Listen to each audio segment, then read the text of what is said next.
It was the first day of the Christmas holidays, and William had spent a happy morning roaming the countryside with Ginger, Douglas, and Henry. They had made fires and tracked each other through forbidden woods, they had fished in forbidden streams, and they had discussed at length that insoluble mystery, why a morning passes so much more quickly in holiday than in term time. "Seems extraordinary to me," said William. "It's nearly lunchtime now, and it only seems a minute since we started out. And in term time, a morning always seems as long as a week. I think they do something to the clocks in holiday time," he added darkly. "Put 'em all on to go fast or something. I don't see how it could be like that if they didn't." "My father's going to give me a watch for a Christmas present," said Henry without much enthusiasm. "I don't think much of watches. They always seem to come to pieces the minute you try to find out how they're made." "I'm going to buy my mother a pincushion," said Ginger. "I know where you can get them for 2pence. They look as if they cost about 6pence. "Oh, crumbs," said William. "I forgot about giving presents to people." "Fancy forgetting about Christmas," said Ginger. "I didn't forget about Christmas," said William simply. "I remembered about people giving me presents. I forgot that I had to give them to people. I don't see how I can anyway. I haven't got any money." It turned out that William was the only one of the outlaws who hadn't any money at all. The others had enough, with strict economy, to provide Christmas presents of a modest sort for all their families. A generous offer to give 2pence each to William, which would have enabled him to purchase presents for his whole family at the penny bazaar, was gratefully declined. "No, thanks," said William. "I bet I can get money all right. I'm not going to take your money anyway. Thanks awfully all the same." "How will you get money?" said Ginger. "I thought you weren't getting any more pocket money till you'd paid for that last window you broke." "No, I'm not," said William bitterly. "I'm not. And it seems to me window people must be all millionaires. The amount they charge for windows. I bet that's what I'm going to be when I grow up. I'm going to be a window maker and get to be a millionaire charging the amount they charge for windows. And everyone carries on as if I'd meant to break it instead of the ball slipping out of my hand backwards. And it's just like 'em, taking all my money away and expecting me to give 'em Christmas presents. Still, I bet I'll get some money somehow. I bet you anything. I get some money somehow. I weed a bed for them or something." "There aren't any weeds in winter," put in Ginger. "Well, I'll do something there is in winter for 'em then. I'll chop wood or something. I bet I'll get some money anyway. Seems extraordinary to me that with all the money there must be in the world, I never seem to have any." They were walking along the river bank where some reeds grew, from which William knew that whistles could be fashioned, but so far he had failed to discover the art of fashioning them. He cut several and tried again for the 100th time to make a whistle. As the resultant failures marked his path in a sort of trail, his spirits sank lower and lower. The whole of creation seemed leagued against him. The very reeds refused to be made into whistles by him. The striking of the church clock reminded him that 1 o'clock was the hour at which his family partook of luncheon. Not wishing to prejudice his chances of money-making more than he could help, he threw away his reeds with a gesture of disgust and ran homewards.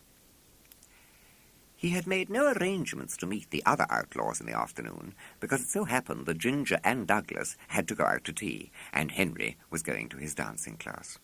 He was 5 minutes late for lunch, but his mother was the only other member of the family present, and her rebuke was half-hearted and mechanical. She was obviously distrait. "William, dear," she said, "I'm so worried. I wonder if you'd do something for me this afternoon." William looked at her guardedly. "I'm very busy this afternoon," he said. "It's the first afternoon of the holidays." As an opening move, it was rather good. William had an unexpectedly delicate hand at bargaining. "I know, dear," said his mother, looking still more worried. "I wouldn't ask you if I could possibly manage without." William assumed an expression of poignant wistfulness. "I'd thought of going out with Ginger this afternoon," he said, assuring himself as he spoke that it was the exact truth. He had thought of going out with Ginger till he heard that Ginger was being compelled reluctantly to attend a birthday party that afternoon. "I know, dear, I hate spoiling your first day. If Ethel or Robert were at home," William exchanged his expression of poignant wistfulness for one of shining and unselfish devotion. "It's all right, Mother," he said. "I'll help you any way I can." "That's very sweet of you, dear," said Mrs. Brown, deeply touched. "I'll give you a shilling, if you will." William felt rewarded for the muscular effort demanded by his expression of wistfulness and devotion. Without them, he knew it would have been sixpence at most. "It's this, dear," went on his mother. "I forgot to order the fish for dinner, and I want you to go into Hadley and get it for me." "Can't I get it from the village?" said William. "No, dear, you know there isn't a fish shop in the village. You can get the 50 bus and go into Hadley. You know the fish shop, Hallett's, in High Street, and I'll write down on a piece of paper just what I want you to get." William mentally surveyed this programme. Then he said, "Well, will you give me the shilling before I go? Then I can spend it in Hadley." "Certainly not, dear," said his mother. "I shall only give you the shilling if you bring it back properly. Unless you bring it back properly, I shan't give you a penny." The effect of his expression of wistfulness and devotion was wearing off, and she was beginning to feel that a shilling was rather a lot for one errand. William considered this in silence. His mind went back over his past career as an errand-goer. He could not remember a single example of unqualified success. "Suppose," he said thoughtfully, "suppose that I do it nearly all right. Will you give me sixpence?" But Mrs. Brown, who had finally come to the conclusion that a penny and his bus fare would have been quite enough, answered with asperity. "Of course not, William. I shan't give you anything at all unless you do it perfectly. And a shilling's far too much in any case." "It'd save me a lot of trouble if you'd give me the shilling to spend when I've got the fish. I mean, you needn't think I could possibly do anything wrong when it's only fish. The other times that perhaps you're thinking of, there were a lot of things and I got muddled up with them. But I couldn't possibly do anything wrong when it's only fish. It isn't as if I want to spend it on myself. I want to get Christmas presents for you, and I want—" William. "Do stop talking and go." William, with great dignity, stopped talking and went. He walked slowly down to the bus terminus and waited dejectedly, giving up a whole afternoon and quite probably going to get nothing for it. Something was sure to go wrong. Something always went wrong when he was sent on errands. It wouldn't be his fault, but they'd say it was. They always said it was. They'd give him the wrong change in the shop or something like that. He felt a grim certainty that he'd never see that shilling. Wasting a whole afternoon going into the town like this for nothing. He took one of his abortive whistles out of his pocket and contemplated it morosely. He didn't even try to whistle it because he knew it wouldn't whistle. Everything was rotten. He was still standing, staring moodily in front of him when the bus came up. So sunk was he in gloomy reverie that he didn't see the bus till it had nearly knocked him down. He was standing in the middle of the road. The driver leaned over in his seat and gave him a short, pithy resume of his character. William, in order to restore his self-respect, leapt upon the bus and had pulled the bell rope several times before the conductor indignantly stopped him. Followed a spirited exchange of personalities with the conductor, who finally threatened to take William by the scruff of his neck and deposit him in the road outside. William, clinging to his seat, the lust of battle rising pleasantly within him, dared him to. The bus moved off. Whenever the conductor passed William in his duties about the bus, he made threatening gestures, to which William responded by putting out his tongue or pulling a face. Both of them seemed to enjoy the exchange. William's spirits had risen considerably. Impossible to be depressed when a bus conductor had been lured from his high dignity to bandy insults with you. It was all right about that shilling. You couldn't possibly make a mistake about one errand at a fish shop. He hadn't even to remember it. His mother had written it out and put it in his pocket. To avoid any possible mistake, she'd even written it out several times and put a copy in each of his pockets. And it wasn't a question of change either, now he came to think of it. The exact money was wrapped up in paper and put into an envelope and pinned with a large safety pin into his jacket pocket. Certainly it was not going to be Mrs. Brown's fault if anything went wrong. and considering the matter with rising spirits, William didn't see how anything could possibly go wrong. Hurling his most hideously contorted grimace at the conductor in answer to his shaken fist, and seeing the whole world flooded with a rosy light, he felt as sure of that shilling as if he held it in his hand. Even the whistles, he felt certain, would whistle, with a very little more cutting. The bus stopped at the top of the hill leading into Hadley. William preferred to get out there rather than to go on to the high street, because he knew there was a half-built house near the top of the hill, and William loved half-built houses. He rang the bus bell 7 or 8 times in swift succession, dodged a well-aimed box on the ear from the conductor, and leapt to the ground. Having reached it, he stood and exchanged verbal hostilities with the conductor till the bus was out of sight. Then he turned his attention to the house. He had climbed up the scaffolding and walked several times backwards and forwards across a narrow plank that joined 2 unfinished walls before one of the workmen discovered him and sent him about his business. He had only just time to snatch a piece of putty from another workman in his headlong flight. A piece of hard cement caught him neatly on the ear as he fled. Having got out of range, he sat down on the roadside to experiment with his piece of putty. He made it into all the shapes he could think of, then put it in his pocket and sauntered on down the road. No need, of course, to hurry. There was only the fish to get, and he needn't be back before tea time. He took up his whistle and his penknife again, and began to cut the hole a little wider. Perhaps that was what was wrong. He blew. Not a sound. He felt suddenly that life would hold no more savour for him if he couldn't find out how to make whistles. Suddenly, he heard a voice behind him. "And what are you trying to do, young sir?" He turned round.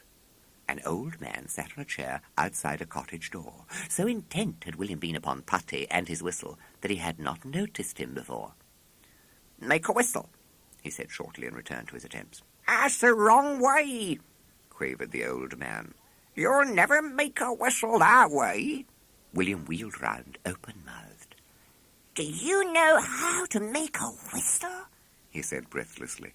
"Aye, course I do," said the old man. "Course I do. I was the best hand at making whistles for miles when I was your age. Let's look at it now. Let's look at it."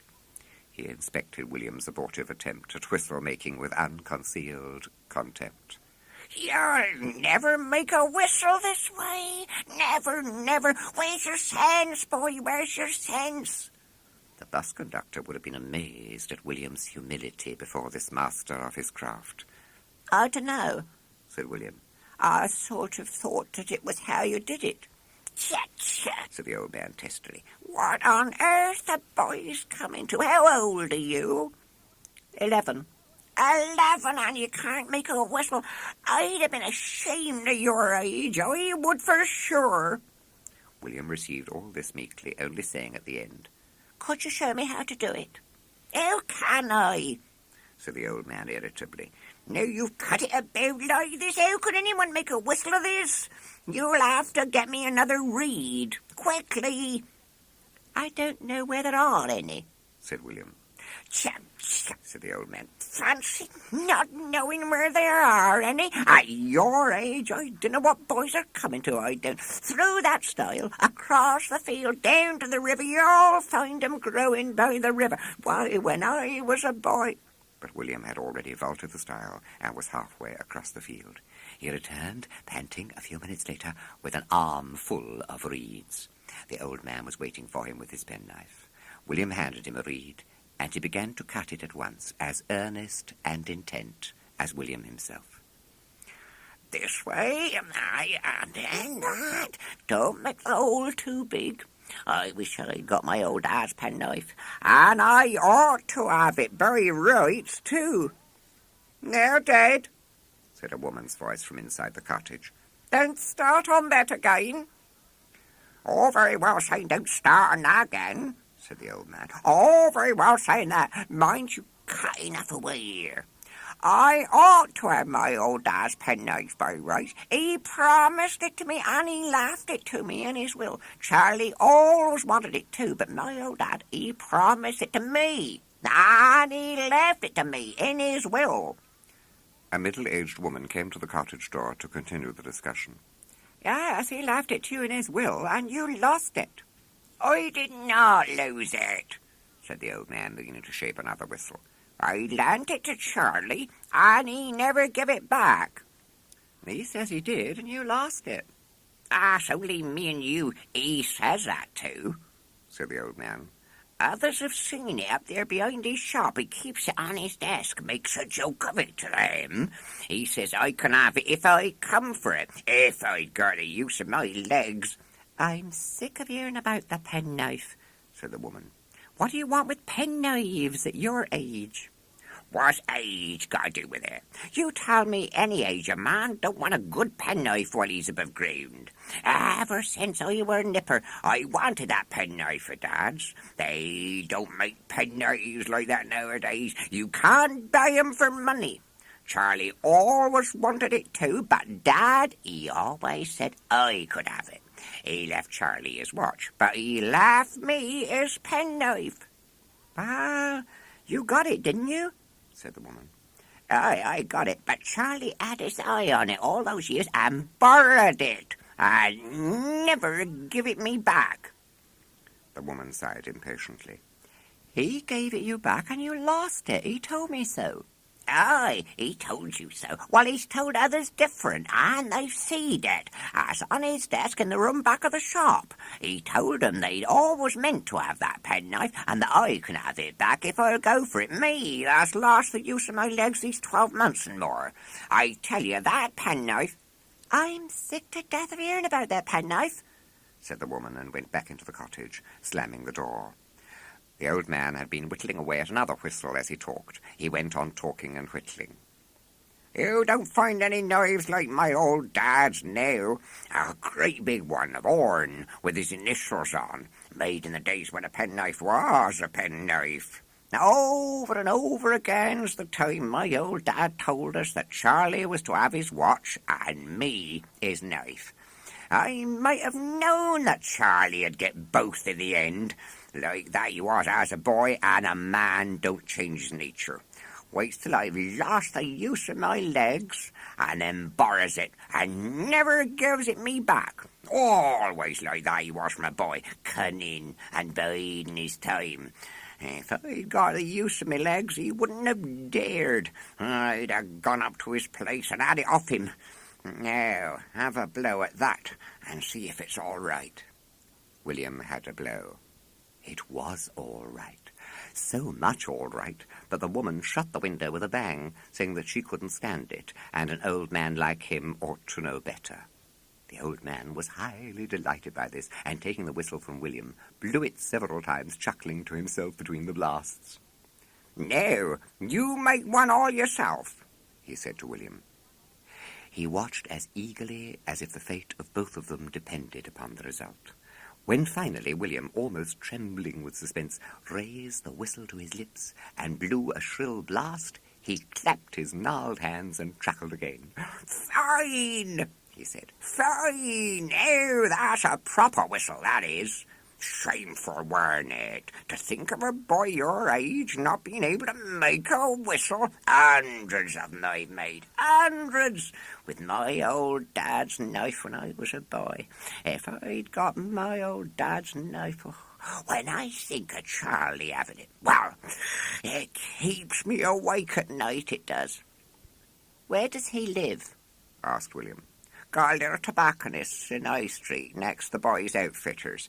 I never been down there since he took it. If I'd got the use of my legs...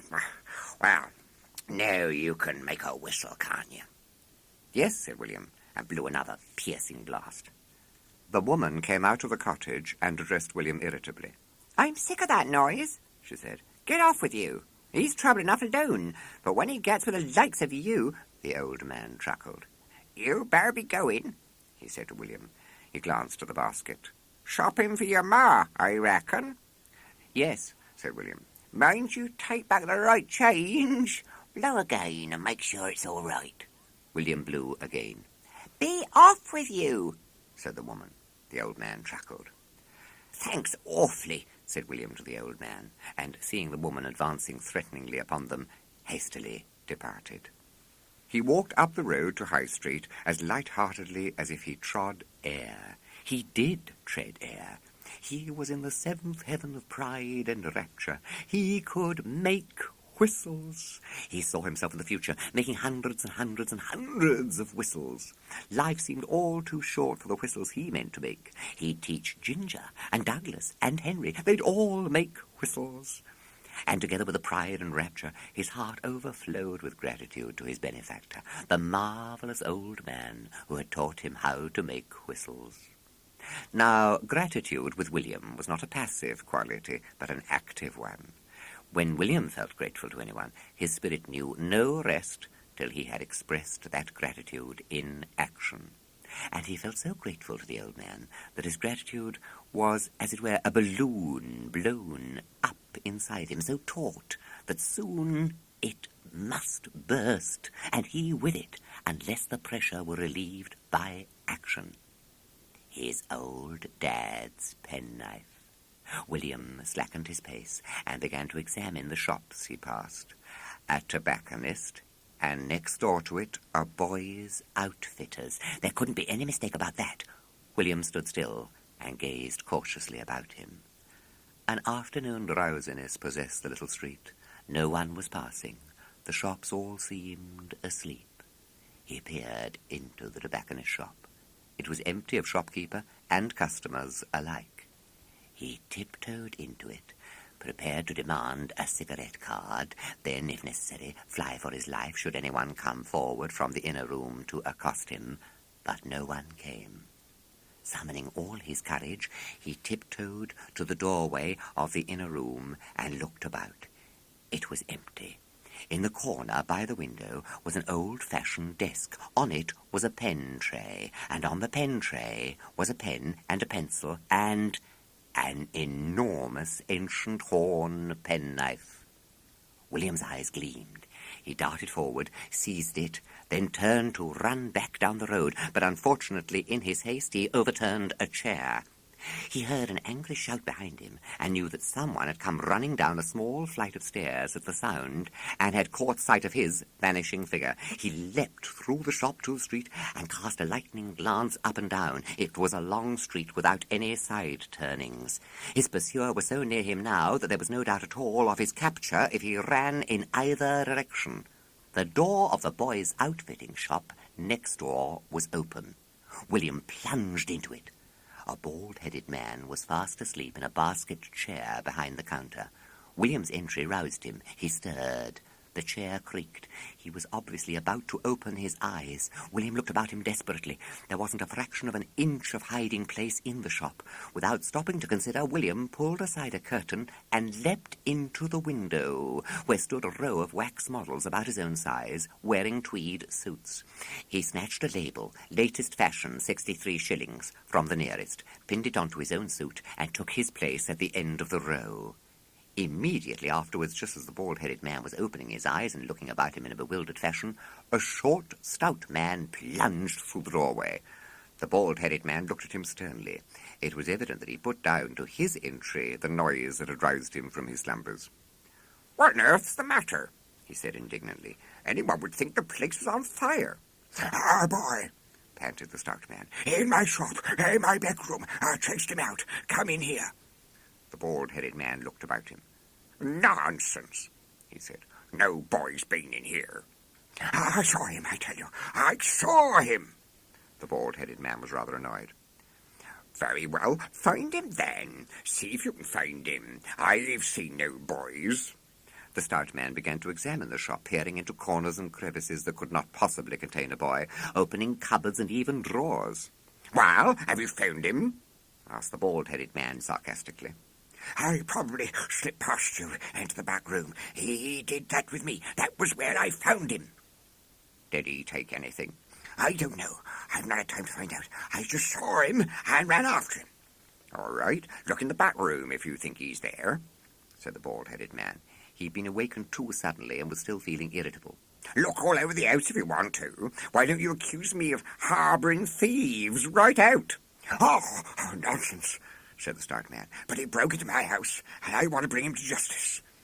With that he went into the inner room, and later could be heard upstairs searching the bedroom. William stood in the window with the row of models, holding his breath, his heart in his mouth. Several people had passed outside, but no one had happened to look into the window. The stout man came downstairs. "No," he said. "He doesn't seem to be anywhere about here." "Are you sure he came in here at all?" said the bald-headed man. The other was obviously rather disconcerted by his failure to find the culprit. "I could swear he did," he said, but he spoke rather uncertainly. "But I could swear he didn't," said the boy's outfitter. "He probably went next door, and he'd have got off safe and sane while you've been wasting your time here. I don't believe there ever was a boy. You fell asleep and had a nightmare." But the other had already gone next door, a sweet shop with little tables for the consumption of ice cream and lemonade. He returned excitedly a few seconds later. "Our boy did go in there," he said. "Just about the time it would have been.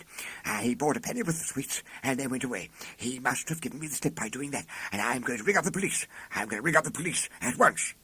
With that he turned and hastened out of the shop. The boy's outfitter clucked with annoyed contempt, muttered, "What a fuss, what a fuss! He must have dreamed it." Put on his spectacles, took out a ledger, drew up his chair to the counter, and began to study it. William, still standing to attention among the row of models, was beginning to feel more and more ill at ease each second. At first it had seemed to him as if he had gloriously saved the situation, but he was realizing that the situation was by no means saved, that the denouement was merely postponed and might be doubly horrible, as he would now, when discovered, have a second enemy in the bald-headed man whose window he at present adorned. He could see no possible way of avoiding it. The bald-headed man was fully awake now and sat barring his only way of escape. At any minute he might be discovered. He had taken advantage of the fluster of the entry of Charlie to seize a straw hat from the floor near him and put it on his head, dragging it down far over his eyes. It certainly helped to cover his face, but it rather drew attention to his figure than otherwise, because it was much too big for him. The midday hush was lifting from the little street. Shoppers were appearing. They passed the shop in twos or threes, talking, paying little attention, fortunately, to the models in the boy's outfitter's window. William scanned them fearfully from beneath the brim of his large straw hat, standing very, very still, trying not to breathe. One woman, who held a little girl by the hand, stopped and looked at the models attentively. A ventilator at the top of the window was open, and William could hear their comments. "Well," she said at last, "I don't think much of the suit the end one's got on. Do you, Ermintrude?" "No," said the little girl. "I may be short-sighted, but it's not a suit I'd like to pay 63 shillings for. Looks a proper bad shape to me, and knocked about. And if the boots and stockings go with it, I don't think much of 'em. Do you, Ermintrude?" "No," said Ermintrude. "And its hat's too big for it, too."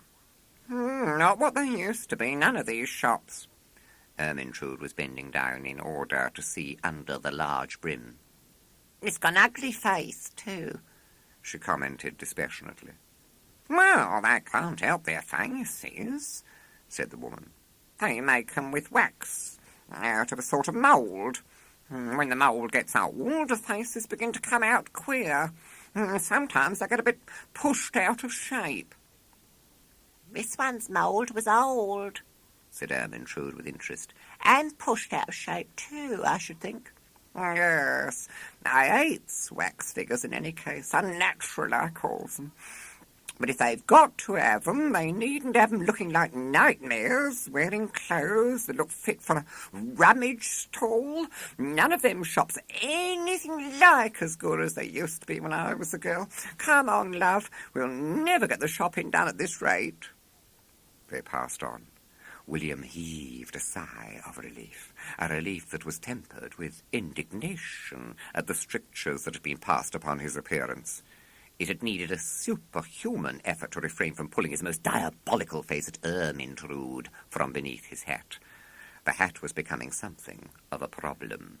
It had slipped forward over his nose, so that he had to tilt his face up to keep it on.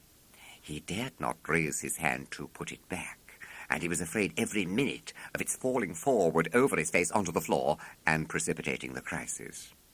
While he was wondering whether he dared adjust it with a lightning movement of his hand, he discovered that some more spectators had arrived. Half a dozen small boys were flattening their noses against the glass and gazing at the wax models. William realized with relief that their attention was not concentrated on him. They were, in fact, gazing at the other models. "They're dead boys," one of them was saying in low, fearful tones. "I know they're dead boys. My brother told me. The shopman goes out after dark, catching 'em. Then when he's killed 'em, he dresses 'em up and puts 'em in his shop window. If you was to come past his shop after dark, he'd get you. My brother says so. My brother once met him after dark, carrying a sack over his shoulder." The proprietor caught sight of the row of them flattening their noses against his glass and ran out of his shop to scatter them. He returned to his ledger, muttering indignantly. The wax figures were a recent purchase. He'd never had them before, and they were the only ones of their kind in the little town. He was very proud of them, but they had attracted so much attention from the juvenile population that he was beginning to resent it. He was tired of seeing crowds of boys hanging about his shop window. He was tired of being asked, from a safe distance, if he was looking for another boy. The rumour had been invented by the older boys as a joke, but it was taken quite seriously by many of the smaller ones, and the proprietor, from being amused, had come to be irritated. "Ridiculous nonsense," he muttered to his ledger. "Ridiculous nonsense. Never came across such ridiculous nonsense."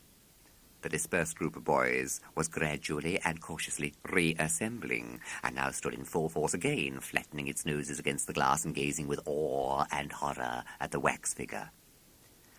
"That one'll be just about your age, George. Got hair like yours, too." "Are those the clothes he found 'em wearing?" "No, he puts new clothes on 'em." Suddenly the smallest boy gave a scream of excitement. "Oh, look! Look at the one on the end, the one with the hat. He forgot to put new clothes on, that one. It's got its old ones on." They contemplated William in tense silence. Then the smallest one, who was evidently the most observant, gave another scream of excitement. "It's breathing. Watch it. It's breathing. It's not dead." They gazed at this phenomenon open-mouthed, open-eyed. William, though trying to retain immobility and to cease breathing, found the spectacle of their noses flattened to whiteness against the glass irresistibly fascinating. Every now and then one of them would wipe away the film of breath from the glass with a sweep of his arm in order to gain a more uninterrupted view. They gazed at him with fascinated horror. "Look!" said the smallest one again, craning his head to look under the hat. "It's moving its eyes, too. I can see it's moving its eyes. It's coming alive. It's coming alive. They do sometimes. Moths do sometimes, after you've put them in a killing bottle." "Go and tell him it's coming alive," said another. "You go and tell him." At this moment the hat slid forward. Instinctively William caught it and replaced it on his head. Seeing that the situation was completely lost, he relieved his feelings by pulling his most hideous face at the row of gaping spectators, and then put out his tongue. "Oh! Go on, tell him quick, it's come alive. It'll get away in a minute. Tell him to come quick." Their sympathies seemed to have unexpectedly veered round to the shop owner. The smallest boy put his head into the shop and called out excitedly, "I say, mister, one of them boys in the window's coming alive." With a roar of fury, the proprietor rushed out after them. They fled before him down the street. Seizing his opportunity, William leapt from the window, out of the shop, and sped up the road like an arrow from a bow. A second and more furious bellow of rage behind him told him that the proprietor had seen him and had diverted his pursuit to him. He fled breathlessly up the hill and round the group of cottages. The old man still sat outside his cottage door. William flung him the penknife as he passed, without even stopping to see if his pursuer was still on his track. The old man's voice followed him on his headlong flight. "Me old dad's penknife! Glory be me old dad's penknife!" The bus was waiting at the top of the hill. William leapt upon it just as it started off, not turning to look behind him till he was safe in its shelter. No one was in sight. The proprietor of the shop had evidently given up the chase. William glanced about him. It was the same conductor as on his former journey. His face brightened as William entered. "Hello," he said. "I never thought they'd let you come back." "Why not?" said William. "There's a circus down at Adley performing monkeys. I thought they might have kept you for that." William replied breathlessly but with spirit. Oh, no. They said they weren't doing much business. The people in Hadley's seen you so often that the performing monkeys seemed quite ordinary. With such conversation, they zestfully beguiled the journey till they reached William's stopping place. There the conductor made playful feints of kicking him off the bus, to which William responded with a whirlwind display of fists. The conductor watched his disappearing figure wistfully as the bus went on its journey. The only other passengers were a septuagenarian clergyman and a tall, angular woman who had already reproved him for giving her a dirty sixpence among her change. William walked on jauntily homewards. He'd had a jolly exciting afternoon, and he'd learned how to make whistles. He took from his pocket the whistle that he'd made, and raising it to his lips, drew a piercing blast. His heart swelled with pride. It was every bit as good as the one the old man had made. He'd got that, too, somewhere in another pocket. He put in his hand for it. His hand encountered a mysterious envelope with something hard inside. It was pinned. William unpinned it, took it out, and opened it. Money. He stood gazing at it with an expression of mystification. Money? What on earth? And then he suddenly remembered. Hallets. The fish. The errand he'd gone into Hadley for. He hadn't thought of it since the moment he'd boarded the bus to go into Hadley. The shilling. He'd been going to have a shilling for it, a shilling to buy Christmas presents for his family. It was too late to go back to Hadley now, and he hadn't any money to go back with, even if it weren't. He'd spent the money his mother had given him for his bus fare, and if he used the money she'd given him for the fish, he couldn't buy the fish. It was rotten. He wouldn't get that shilling, and everyone would be mad about it. They'd go on and on and on at him. Expecting a person to remember everything like that. How could a person remember everything? All the excitement of the afternoon had faded. He remembered the whistles, but the thrill had faded even from the whistles. He couldn't give his family whistles for Christmas presents. He wouldn't even have time for teaching his glorious new craft to the other outlaws.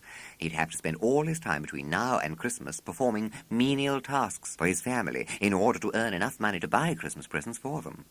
William suspected, not for the first time, that Christmas was an overrated festival. He walked slowly and apprehensively up the garden path, steeling himself to meet his mother's reproaches. He even searched round for possible excuses, but found none. The idea of pretending to have acted from humanitarian principles because he thought it wrong to kill fishes occurred to him, but was dismissed as untenable in view of the fact that he'd spent the larger part of his holidays angling for fish in the village stream with a bent pin on the end of a string. He entered the house slowly with a sinking heart. His mother came out of the drawing-room. "Oh, William, darling, I am so sorry. I quite forgot that Hallett's closed this afternoon," went on Mrs. Brown. "It's so stupid of them to have a different closing afternoon from the other shops. I remembered as soon as you'd gone." William tried to assume the expression of one who had gone on an errand to a shop and found it closed. "Do you feel very cross with me, darling?" went on his mother. No, said William sweetly. No, not at all, Mother. I felt so much annoyed with myself, because I think nothing so annoying as a fruitless journey, and I know you hate going into the town. We're going to have omelettes instead of fish, so it's all right. I'm afraid you had a very dull afternoon. It's all right, said William with an expression of suffering patience. It's quite all right, Mother. You've brought the money back? He handed her the money. You can have the shilling, of course, dear, just as if you'd done it, because it was only the accident of the shop being closed that prevented you. And another sixpence, because it must have been so annoying for you. William swaggered down the road, his whistle at his lips, emitting blasts with every breath. One hand was in his pocket, lovingly fingering his shilling and his sixpence. He'd go to the penny bazaar and buy his presents first, and then that would be over, and no one would be able to talk about ingratitude and things like that. And even if they didn't like the presents he bought them, they could jolly well do without. They wouldn't be able to say he hadn't bought them any anyway. And he ought to have a good lot over, because he wasn't going to spend more than he could help on his presents. Everyone said that it was the thought that mattered, not the actual value of the present, so he'd jolly well take them at their word. Then he'd meet the other outlaws and teach them how to make whistles. Life seemed to stretch before him, one long, glorious opportunity for whistle-making. He gathered breath and blew a piercing blast, a paean of exultation and triumph and joy of life.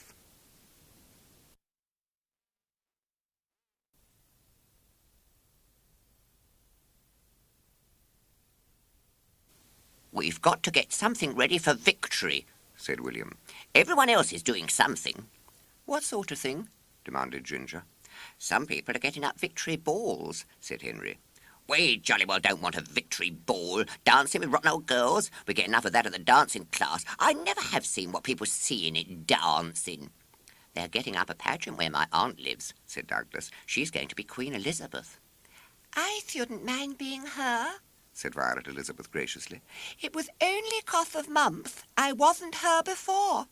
"You won't be in it at all," said William sternly. "No one asked you to the meeting anyway." "If Jane can come, why shouldn't I?" demanded Violet Elizabeth. "'Cause we asked Joan. She helps. You only mess everything up." Violet Elizabeth looked at Joan, who sat small and shy and earnest on an upturned packing case in a corner of the old barn. "She's got soot on her nose," she remarked dispassionately. Joan took out her handkerchief and rubbed off the infinitesimal speck. "We had the chimney sweep this morning," she explained. "You leave her alone," said William indignantly to Violet Elizabeth. "I only said she had soot on her nose," said Violet Elizabeth with devastating sweetness. "I thought she'd like to know. I'd like to know if I had soot on my nose. Anyway," she smiled on them serenely, "you can't turn me out. If you try, I'll scream and scream and scream." William sighed, deciding for the 100th time that girls complicated every situation into which one admitted them. Joan was a different matter. She lacked the ruthlessness and dominating personality of Violet Elizabeth. She was quiet and amenable and willing to help. She joined the Outlaws as a slave. Violet Elizabeth, despite the disarming camouflage of meekness that she could assume for her own ends, joined it as a tyrant. "Well, we aren't having any girls in, whatever we do for this victory show," said William. He spoke firmly, but there was something in the curve of Violet Elizabeth's cherubic lips and in the light of her wide blue eyes that made him feel a good deal less confident than he sounded. "You can help if you want," he added, "but that's jolly well all." "That's all we want to do, isn't it, Joan?" said Violet Elizabeth. "Yes," agreed Joan earnestly. "What do they do in pageants?" asked William. "They sort of act things out of history," said Henry. "You'll have to have girls if it's history, William," said Violet Elizabeth with quiet satisfaction. "History's full of them, queens and things." "They sort of act without talking," said Henry, ignoring her. "How do people know what they're acting if they don't talk?" said William. "I've just got to guess, I suppose," said Henry. "I see," said William thoughtfully. "If a man comes on in a crown wearing a rose, it'd be Charles I in the Wars of the Roses or something like that." "Yeah, something like that," agreed Henry doubtfully. "But I don't think it was Charles I in the Wars of the Roses." "Well, Charles II then," said William impatiently. "And if someone comes on and pulls a coat over a puddle, it'd be the man who put his coat down for Queen Elizabeth, the Black Prince, wasn't it?" "Sir Walter Raleigh?" murmured Henry. "Yes, I knew it was either him or the Black Prince," said William. "I said you'd have to have girls," said Violet Elizabeth with a radiant smile. "I said so." "Well, we're not going to," said William. "I bet I could do Queen Elizabeth all right." "I'm sure you could," said Joan, but Violet Elizabeth burst into a peal of silvery laughter. "I'd love to see you," she said. "You look so funny." "Anyway, we're not doing that," said William irritably. "We're not going to copy anyone. We're going to think out something of our own." "Sometimes they have someone reading aloud in poetry what they're acting while they're acting it," said Henry, reluctant to leave a subject on which he felt himself to be an authority. "Well, we're not going to have anything out of history," said William firmly. We get enough of that in school. All that fuss last week just because I said that old Caxton invented the steam engine instead of Wat Tyler, or whoever it was. Henry opened his mouth to protest, then closed it again as William continued. Anyway, what does it matter what they're called? It's just a name their mother happened to think of, and she might just as well have thought of something else. I bet she could have called him Wat Tyler, or whatever it was, if she thought of it. I've got an aunt that always calls me Robert, and Robert William, and no one tells her she's a monument of colossal ignorance and crass stupidity and all things old Marky called me. What does it matter what people's names are, anyway? He paused for breath, and Ginger said mildly, Well, we aren't any nearer finding what to do for this victory show. No, but we can jolly well keep off history, said William in a voice that still held the aftermath of bitterness. If it's a victory show, said Joan, let's have something about victory. That's a good idea, said William, impressed. I was just going to suggest it, said Violet Elizabeth serenely. We could have Britannia, said Joan, riding in a sort of chariot. A wheelbarrow would do, or that box on wheels you've got. I'll be Britannia, said Violet Elizabeth. My mother's got a Britannia fancy dress costume. You jolly well won't, said William.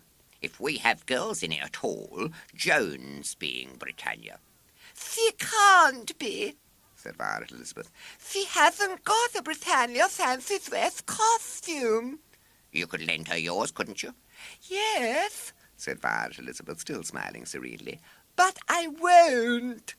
Then you're a rotten, mean old girl. And after Britannia we could have some British soldiers, said Joan, hastily intervening before the quarrel could reach such proportions as to hold up progress indefinitely. We could easily get some boys to be those, and then we could have Germany and captured German prisoners. Who'd be them? Said Douglas doubtfully. I bet no one will want to be them. We could fix that up later, said William. It's a jolly good idea anyway. He turned to Violet Elizabeth. Would you like to be Germany? It's a jolly good part. What should I wear? Said Violet Elizabeth. It depends on what I'd wear. They considered the question. Swastikas, suggested Henry. No, said Violet Elizabeth firmly. I don't like swastikas. Sackcloth, said Ginger. No, said Violet Elizabeth still more firmly. I don't like sackcloth. Suddenly her small face beamed. Tell you what, I've got a fancy dress at home I could wear. It's a fancy dress of a rose. It's got a skirt of pink silk, petals all standing out, and pink silk stockings and shoes. And it's got a pink rosebud for cap. A cousin of mine had it before the war, and she sent it to me, 'cause she'd grown out of it, and it would just fit me now. I wouldn't mind being Germany if I could wear that. Well, you can't, said William shortly. But, William, it's a pretty dress, she assured him earnestly. You could throw a swastika on it if you like, she conceded. Somewhere where it wouldn't show. If you think, began William portentously, but she interrupted him. And I must ride in the chariot, and I must go on first, in front of Britannia. She smiled at them radiantly, as if she'd completely solved the problem. You can't do that if you're Germany, said William. Why not? 'Cause you've got to be sorry for all the wrong you've done. Well, I'm not, said Violet Elizabeth with spirit. And I haven't done anything wrong. You started the war. I didn't, snapped Violet Elizabeth. I was in bed with a bilious attack the day the war started. Ask the doctor if you don't believe me. You're bats, said William. It's no good talking to you. And we jolly well don't want you in the show anyway. Then you can't have the Britannia costume. We don't want it, said William untruthfully. I don't mind Violet Elizabeth being Britannia, said Joan, anxious that the success of the pageant should not be jeopardized by jealousy among the cast. Well, we do, said William. He turned to Violet Elizabeth. You're not going to be in it, so you can clear off. We've got a lot of things to discuss. I'll stay and listen to you discussing them, said Violet Elizabeth with an air of one granting a favour. People with manners, said William crushingly, don't stay where they're not wanted. I'm not a person with manners, said Violet Elizabeth, uncrushed. And I like staying where I'm not wanted. It's generally more interesting than when I am wanted. We'll carry on as if she wasn't there, said William to the others. She's just not worth taking any notice of. I'm glad she's not going to be in it. She's always more bother than she's worth.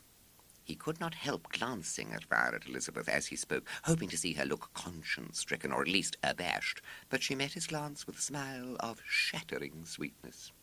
Well, now, he went on hastily, we've got a lot to arrange. Joan will be Britannia, and we can easily fix up a costume for her with flags and things, and she'll come on in this cart, drawn by two of us, and we'll write some poetry for someone to say when she comes on. Who can write poetry? He looked round the circle, carefully avoiding Violet Elizabeth's eye. I can say cargoes, said Violet Elizabeth proudly. They ignored her. You can, can't you, Joan? Said William. I can try, said Joan doubtfully. I once wrote a poem about a mouse. Say it, challenged Violet Elizabeth. Again they ignored her. Well, then we'll get some boys to be soldiers, said William, marching, drilling, and so on. I don't see what mice have got to do with the victory pageant, said Violet Elizabeth. Nobody asked you, said William. I wish you'd shut up. All right, said Violet Elizabeth with unexpected meekness. I only thought it was silly saying poetry about mice at a victory pageant, and it is. Well, let's get on with things, said William. There was no doubt that Violet Elizabeth's interruptions had a disintegrating effect on the discussion. It was difficult to pick up the threads again. After these soldiers, we'll have Germany. I bet we'll get a jolly good Germany, and we'll get a jolly good dress for whoever it is, too, with sackcloth and swastikas and things. It's such a pretty pink dress, William, said Violet Elizabeth wistfully. It's got little pearl beads sewn on for dewdrops. I don't know why you won't let me wear it. Well, we won't, said William testily. We only want you to shut up. He turned to the others. Then, after Germany, we'll have the captured German prisoners. I say, couldn't we get Hubert Lane and his gang to be the captured German prisoners? The Outlaws thought of the Hubert Laneites. Between them and the Outlaws, a feud had existed as long as any of them could remember. They'd make jolly good German prisoners, agreed Ginger. but I bet they wouldn't do it. Couldn't we capture them? If we did, we couldn't keep them till the pageant. Let's ask them to do it. Let's make out that it's the most important part. They're jolly stupid. Yes, but they're not quite as stupid as that. Where shall we have it anyway? Where do people have pageants? They generally have them in the grounds of castles or big houses, said Henry. Our house is the only big house in the village, said Violet Elizabeth triumphantly. and I won't let you have it in our garden unless you let me be Britannia and wear my pink silk dress. So there, I don't suppose, she added thoughtfully, that my mother would let you have it there anyway, 'cause she doesn't like you. She says that you're rough and rude and badly behaved, and you are. And I'm going home now, and you'll be sorry one day that you've been so nasty to me. Thereupon Violet Elizabeth withdrew with an impressive air of dignity, which did not quite desert her even when she turned to the door and put her tongue out at them. Well, thank goodness she's gone, said William. Now we can get on with things a bit. But their project was still beset with difficulties. Germany, the German prisoners, the scene of the pageant. We can't have it at the hall now Violet Elizabeth's not in it. There's the manor at Marley, said Joan. They wouldn't let us have it there. They're away. I heard my mother saying that Sir Gerald and Lady Markham had shut up the manor and gone to Scotland, and they've let nearly all the garden to a market gardener at Marley. They've only kept the lawn and the part just outside the house and one old gardener. That sounds all right, said William, brightening. And I bet they won't be there for victory. They'll go to London for it. High-up people do. I'll bet he'll be carrying a banner or holding a sceptre or something in the procession. And I know the old gardener. He's got an armchair in the greenhouse, and he does his football pools there all day, and he's deaf and nearly blind and never takes any notice of anything. He'd probably think we'd got permission. This was felt to be a little over-optimistic, but it seemed to be the best plan in the circumstances. "We'll rehearse ordinary in the old barn," said William. "But we'll have the dress rehearsal and a real show at the manor. You'll start writing your poetry, won't you, Joan?" And with a somewhat confused memory of Violet Elizabeth's strictures, added, "It needn't be about mice, you know." Of course not, said Joan, a little irritably. I only said I once wrote a poem about a mouse. "And we'll get some boys for soldiers, and Not very hopefully. I'll try and fix up with the Hubert Laneites to be German prisoners." He approached Hubert Lane the next day. "Say, Hubert, we're going to get up a sort of victory pageant." Hubert's fat face spread into a grin. "Yeah?" he said. There seemed to be something more offensive than usual in the grin, but William ignored it. "I wonder whether you and your gang would like parts in it." Again Hubert said. "Yeah?" "They're the very best parts in the show," said William. "We thought it wasn't worth offering you anything but the best parts. We don't mind taking the worst parts ourselves, because we're getting it up, and we don't want the best parts. We want you to have them. Kind of you," said Hubert with a sneer, but the sneer was so much his usual expression that again William ignored it. "Well," he said. "what parts are they?" said Hubert. "Jolly important ones," said William. They're German prisoners." "Funny that," said Hubert ruminatively. "What?" "I was just going to ask you and your gang to be German prisoners in our pageant." "Your pageant?" said William. "Yeah," said Hubert, with an intensification of his sneer. "We're getting up a victory pageant. Violet Elizabeth's going to be Britannia. Her mother's got a jolly good Britannia costume. And we're going to be British soldiers. And we're going to get someone to be Germany. And we're going to ask you to be German prisoners. All you'd need would be a rope tied round your necks." William stared at him, speechless with horror. He had not thought even Violet Elizabeth capable of such depths of perfidy. "It ought to be a jolly good pageant," continued Hubert suavely. "Mrs. Bott's going to let us do it on the lawn at the hall, and all the children of the village have promised to come. We're going to give them tea.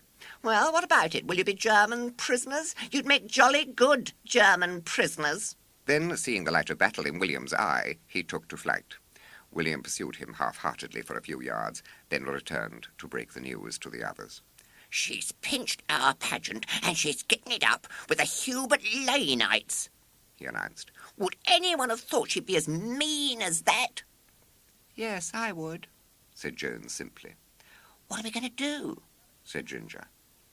"We are going on with it," said William firmly. "We are not going to give up just for a mean old girl like that. Gosh! Would you have thought it, just because she couldn't be Britannia? Sickening. I bet even Hitler wouldn't have done a thing like that." So, doggedly, they continued their preparations for their pageant. But somehow the zest had gone out of it. It wasn't only the fact of the rival pageant that was being organised and rehearsed in the grounds of the hall under Violet Elizabeth's despotic rule. It was the absence of Violet Elizabeth herself. They had resented her presence among them and heartily wished her away, but now that she had gone, they missed her dynamic personality, her unreasonableness, her contrariness, her varying moods, her uncertain temper, even her lisp. Their loyalty to Joan was unchanged, but she was almost too docile and amenable and ready to fall in with their suggestions. She failed to provide the stimulus that Violet Elizabeth had always provided, and though they would not have admitted it, they felt wounded and betrayed. That Violet Elizabeth, their most troublesome but most loyal follower, should have joined the Hubert Laneites was almost too monstrous for belief. Joan did her best. She wrote her poetry with frowning concentration, sucking her pencil to induce inspiration and drawing it across her forehead in moments of deep thought till her brow resembled a complicated railway map. For the Britannia costume, she had decided to stitch flags onto her white frock, but she had not yet been able to obtain any flags.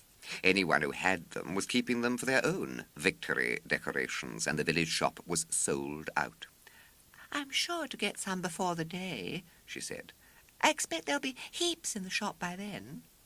William concentrated his efforts on drilling his band of soldiers. He had found no difficulty in obtaining recruits. The only difficulty was in organising them. They were apt to scuffle and scrimmage and indulge in horseplay highly unsuitable to British soldiers in a victory parade.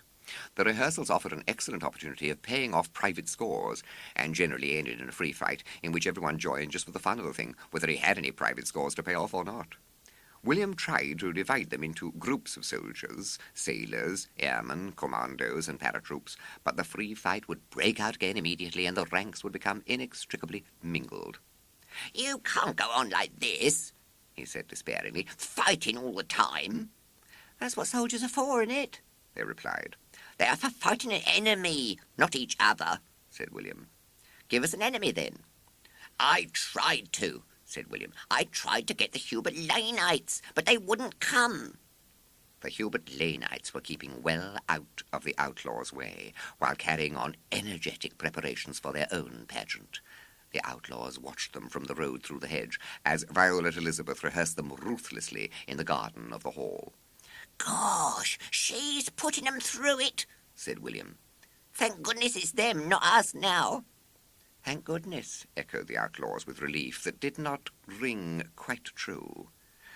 Once they met Violet Elizabeth in the road outside the hall. She passed them without looking at them, head in air. They passed her in silence, refraining by tacit consent from jeers or hostilities. Her treachery went too deep for that. They gathered that the Hubert Laneites, like themselves, had been unable to persuade anyone to take the parts of Germany or of the German prisoners. Otherwise, their preparations were on a lavish scale. Mrs. Bott had promised cakes, lemonade, and ice cream. "I don't see what good it is going on with the thing at all," said Ginger gloomily. "No one will come to it anyway, with the Hubert Laneites having it at the hall on the same day, and giving them tea." "I'm not going to stop it 'cause of them," said William firmly. "I'm jolly well going on with it, whether anyone comes or not." The dress rehearsal was fixed for the next Saturday, and the cast assembled in the old barn early in the afternoon. Joan had tried up to the last minute to obtain some flags, but without success, and had had to content herself with pinning a red, white, and blue rosette and a Royal Engineer's badge on her white frock, and putting a green silk tea-cosy on her head. She carried a toasting fork for a trident, and the costume was considered by the others to be an adequate, if not striking, representation of Britannia. William, as Commander-in-Chief, wore a tin hat and his father's Home Guard boots. The others, who had been told to collect uniforms from whatever sources they could, presented a motley spectacle. One wore a fancy-dress costume of Robin Hood and carried a poker. Another wore a very ancient fancy-dress costume of Henry V, the coat of mail knitted in dishcloth cotton, from which the aluminium paint had long since disappeared, and from which dangled several tempting odds and ends of dishcloth cotton. Another wore a red Indian costume with feathered headdress. Another, who had taken part in a charade as an ancient Briton, wore a fur rug with a tray for a shield. One wore a gas mask, another a saucepan, another a fire guard. Putting an end, as well as he could, to the inevitable skirmish, William addressed them in his most impressive manner. "Now look here," he said. "Stop messing about and listen to me. We're going over to Marley Manor for the dress rehearsal, and stop banging your tray, Victor Jameson. And we'll go by the fields and keep by the hedge, because we don't want a lot of people seeing us. Stop blowing that trumpet, George Bell. And we'll go onto the lawn, through the shrubbery from the road, and do it under the tree at the end of the lawn, same as we sit. Stop pulling the fur out of his rug, Ginger. He told you got the moth in it. And I bet it'll be all right with it being Saturday. That old gardener always takes Saturday off, so we can go right through the pageant without being interrupted. Stop unwinding his coat of mail, Freddie Parker. I don't care if you are winding it into a nice ball. What's he going to do with only about an inch of coat of mail left? Now, get into line. Joan first, then me, then rest of you. And don't make so much noise. We don't want everyone knowing about it before the day." It had been decided to dispense with the chariot for the dress rehearsal, so Joan, looking solemn and intense in her white dress and green tea-cosy, the exercise book containing her poetry under her arm, set off at the head of the procession. William followed, leading his motley band of warriors, still scuffling and scrimmaging, but in a more subdued manner. They climbed the hill to Marley by way of the fields, keeping to the shadow of the hedge as William had directed, and attracting no attention except from an old horse who gazed at them with an expression of incredulous amazement, and then uttered a neigh that sounded like a burst of derisive laughter. "Shut up," said William. "You look a jolly sight funnier than we do anyway." They made their way through the shrubbery and onto the front lawn of Marley Manor, and there they had their first shock. For the lawn was full of children, bored, listless-looking children, sitting in serried rows facing the empty space under the copper beech where William had planned to hold his pageant.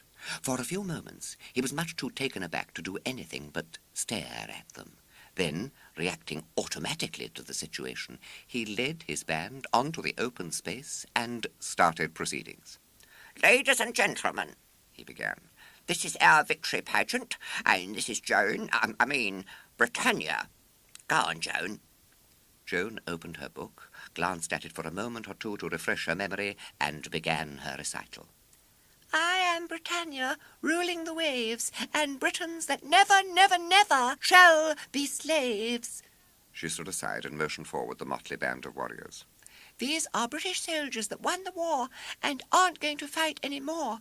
Soldiers on land and sailors on the seas, and commandos jumping down from the trees, and paratroops coming down from the skies. And now the war's over, it's going to be very nice." Here, each branch of the services, as drilled by William, was to have given a display of its particular activity. The soldiers were to march and make a show of shooting with imaginary rifles, the sailors to scan the horizon with imaginary telescopes, commandos and paratroops to swarm up the copper beech and drop lightly from its branches. This had never yet gone according to plan, and it was obvious that it was not going to do so today. In fact, the usual scrimmage was just in the process of forming itself when the Outlaws received their second shock. For Violet Elizabeth, dressed in her pink silk rose costume, appeared at the head of the Hubert Laneites and led them up to William, smiling radiantly. "I was only teasing you, William," she said. "I've got a lovely surprise for you."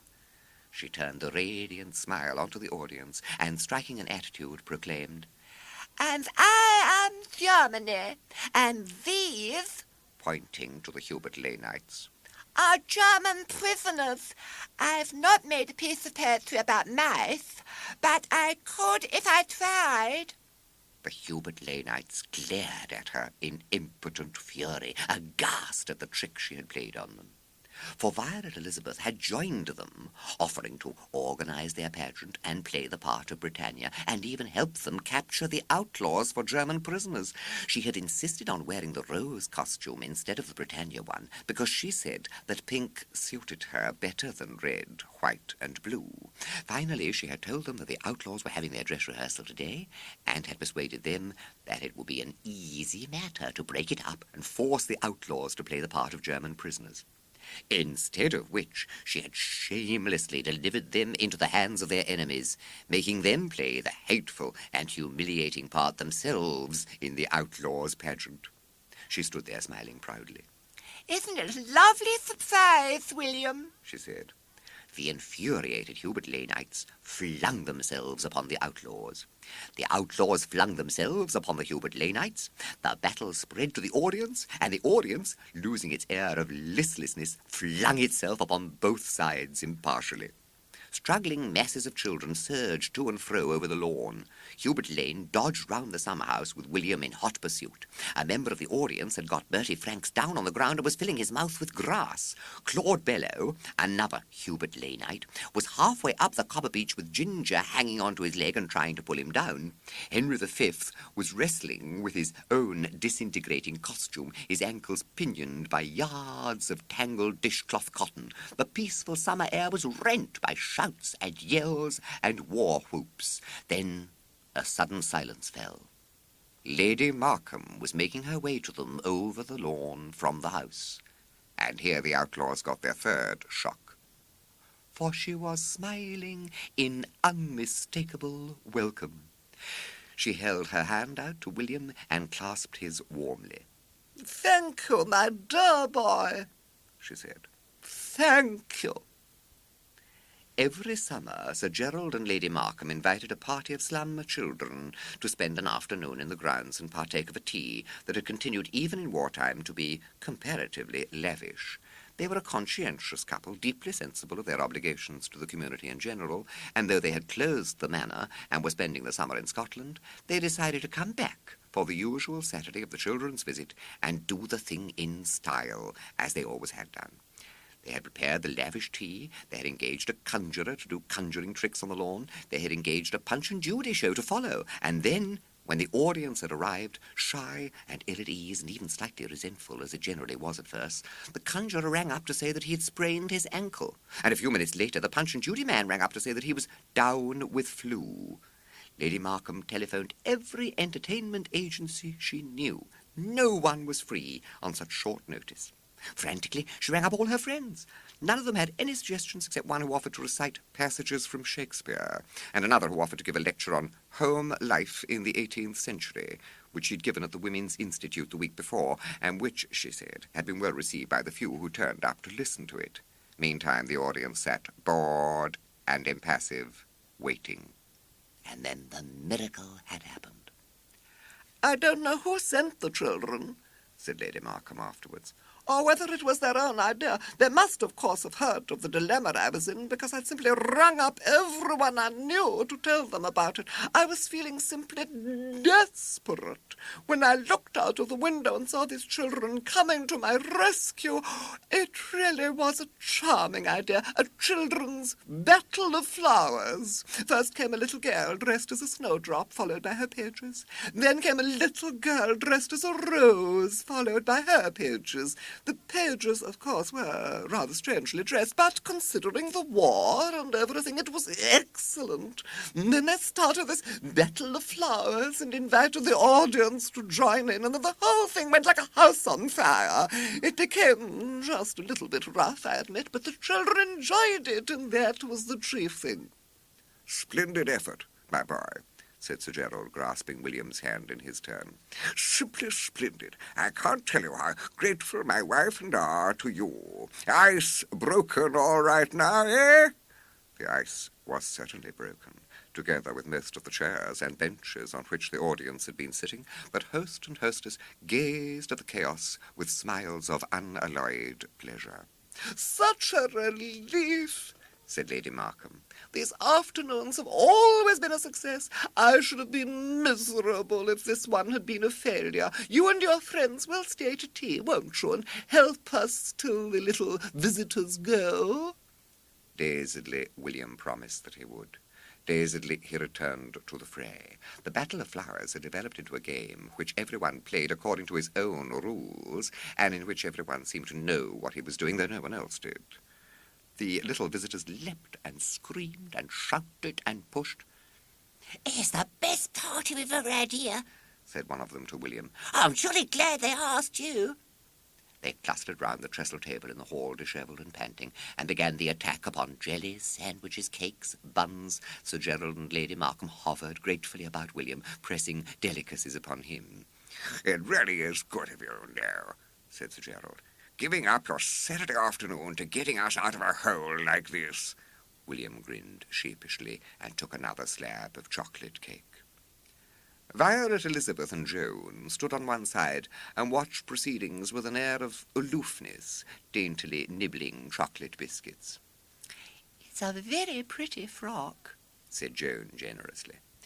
"Yours is pretty too," said Violet Elizabeth, not to be outdone in generosity, and added, "and yours was a very nice piece of poetry." "Oh, I expect you could have done one just as good," said Joan. "Yes, I expect I could," said Violet Elizabeth complacently. They watched the boys scuffling round the table, wolfing the lavish tea. "Just look at them," said Violet Elizabeth, elevating her small nose. "Aren't they disgusting?" "They haven't any manners, boys," said Joan. The two felt themselves to be withdrawn into a rarefied atmosphere of feminine superiority. "They haven't any manners, and they haven't any sense," said Violet Elizabeth severely. I say, will you come to tea at our house tomorrow, and we won't have any boys? Yes, I'd like to, said Joan.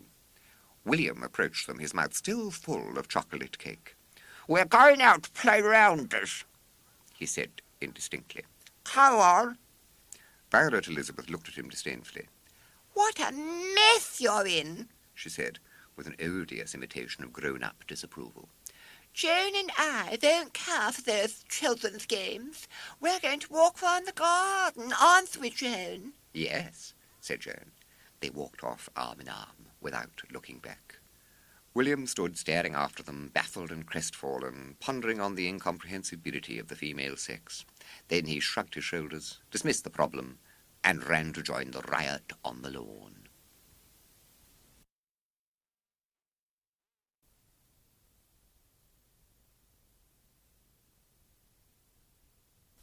What I think is, said William, that it's silly just having Guy Fawkes Day in November and then nothing else all the rest of the year. Lots of other exciting things must have happened in history that we ought to do something about, same as Guy Fawkes. What else has happened? Demanded Douglas. I don't know. I don't know much history. Ginger and me have got a game we play in history class with rulers and a rubber, and it doesn't leave us much time for listening. You wait till your father sees your history report, said Henry darkly. I keep trying to explain to them about that, said William. What's the good of us using up all our brains at school so's we'll have none left when we're grown up and have to earn our livings? I'd rather keep mine fresh by not using it till I'm grown up and need it. I think that's why grown-ups are so stupid, because they've used up all their brains over Latin and history and such like when they were at school and haven't got any left. I'm jolly well not going to use up mine like that, I can tell you. I bet I'll be cleverer than anyone when I'm grown up, because I won't have used up all my brains over lessons, same as other people do. The Outlaws, who had heard all this before, knew that unchecked the discourse would go on for hours, interrupted him. What else is there in history we could do? Demanded Douglas again. Well, there must be something, said William. And we've got to find out what it is. There must be other people in history besides Guy Fawkes, or they couldn't go on giving lessons about it every week, same as they do. He turned to Henry, who was generally regarded as the best informed of the Outlaws. What else did happen in history? They were always killing people, for one thing, said Henry. Who were? People. Why? They had to. How do you think there'd have been any history if they hadn't? This seemed unanswerable. Well, we can't kill people, said William decisively. We've got to find something same as Guy Fawkes, but that'll do for this month. What month is it? February, said Henry. Well, what do they do in history in February? Dunno, said Henry vaguely. Well, what's the use of you listening to history lessons, same as you do, if you don't know a little thing like that? Said William with somewhat unreasonable severity. I expect someone killed someone. They did that all the time. Soon as someone had finished killing someone else started killing someone else. Well, I keep telling you that's no use to us. We can't start killing people. This isn't history. It's real life. People were allowed to do things like that in history, but they aren't in real life. Tell you what, said Ginger, suddenly remembering something. I've got a sort of calendar at home that someone gave me for Christmas that gives you all the things that happened in history each day. I'll fetch it. He ran off home and returned panting a few minutes later, turning over the leaves of a small notebook as he ran. Here it is, he said breathlessly. January, February, here it is, February 7th, annexation of Uda. He looked questioningly at William. That's no good, said William, assuming a lofty demeanour in order to hide his ignorance of the meaning of the word annexation. Well, the next is February 8th, Mary, Queen of Scots, executed. How on earth do you think we can execute anyone? Said William severely. Use a bit of common sense. Well, I've got to read them all, haven't I, for us to see what we can do? Returned Ginger with spirit. It's my book, and if you're going to snap up everything I say like that, I'll take it home again. Oh, all right. Go on. February 13th, massacre of Glencoe. What's what you said? It means killing, volunteered Henry. Yes, I know, said William untruthfully. What I mean is, why did they kill Glencoe? What had he done? Ginger examined his calendar again. I don't know. It doesn't say. Well, we can't do that then. Go on, what's the next? February 15th, relief of Kimberley. Who was he? Dunno. What was he relieved about? Dunno. Doesn't say. Oh, we can't do that then. Seems a silly sort of thing to put in a calendar anyway. It must be a rotten calendar. Go on. February 16th, Martinique, taken by the British. Where'd they take him to? Who? This Martin, whoever he was. Again Ginger consulted his calendar. Dunno, it doesn't say. Well, it's a jolly rotten calendar. We can't do that either if it doesn't say where they took him to. Go on. February the 23rd, Cato Street conspiracy. That sounds a bit more interesting. What was it? Doesn't say. Well, is there anything else interesting? Ginger scanned the remaining dates. No, he said. Only Drury Lane Theatre burnt. That's too much like Guy Fawkes, said William. No, we'll have to have a shot at this conspiracy thing. I've always wanted to have a conspiracy, but we've got to find out what it was first. I bet my people won't know. When I ask my father anything about lessons, he always says he's forgotten because it was so long since he was at school. And then he says, I've got to work harder at school, so I'll know a lot when I'm grown up. Doesn't seem sense to me, learning a lot of stuff like Latin and history just to forget it and... Yes, said Ginger hastily, pulling William down from his favourite hobby horse. But what about this Cato Street thing? Who'll find out about it? I will, said Henry. We've got an encyclopedia at home. A what? said William. Henry wondered whether to attempt the word again, and finally decided not to. A sort of book that tells you what things mean. Oh, a dictionary. Oh, why couldn't you say it in English? You're always swanking with that bit of German your aunt taught you. All right, you find out what it was and tell us after tea. After tea, Henry joined them, walking rather importantly, a complacent smile on his lips. Henry loved imparting knowledge. I found out all about it, he announced. Some people wanted free speech, so they fixed up to murder the government, but someone found out, so they couldn't. Well, that's jolly well what we want, free speech, said William excitedly. I'm just about sick of being told to shut up the minute I open my mouth. I hardly ever get a chance even to start a sentence, let alone finish it. I don't think, pathetically, I've ever finished a sentence in all my life. It's just the same wherever I go. They say, shut up and be quiet before I've got the first word out. It's a wonder to me I know how to talk at all with no one ever letting me even say a word. Of course, it's worse in school. Sometimes you can get about half a sentence out at home, but in school you can't talk in class, nor on the stairs, nor in the passage, nor... Well, it's funny to me that we haven't all turned deaf and dumb. Seems to me that's what they're trying to do, turn us all deaf and dumb. I often feel I'm turning deaf and dumb myself, with everyone saying, shut up and be quiet the minute I start to open my mouth. He stopped for breath. The others gazed at him, impressed by his eloquence, intrigued by the connection of William the vociferous. William who talked in season and out of season, at home and at school, in places where talking was forbidden, as much as in places where talking was allowed. William whose penetrating voice was the daily and hourly affliction of all his neighbours, with a William who was deaf and dumb. Anyway, continued William, his eloquence exhausted, we jolly well want that as much as those Cato people did. Who did you say they killed? The government. They didn't actually kill them, though. Well, we won't either, said William generously. All we want is free speech, same as they did. We don't know the government, objected Ginger. You can't kill people you don't know.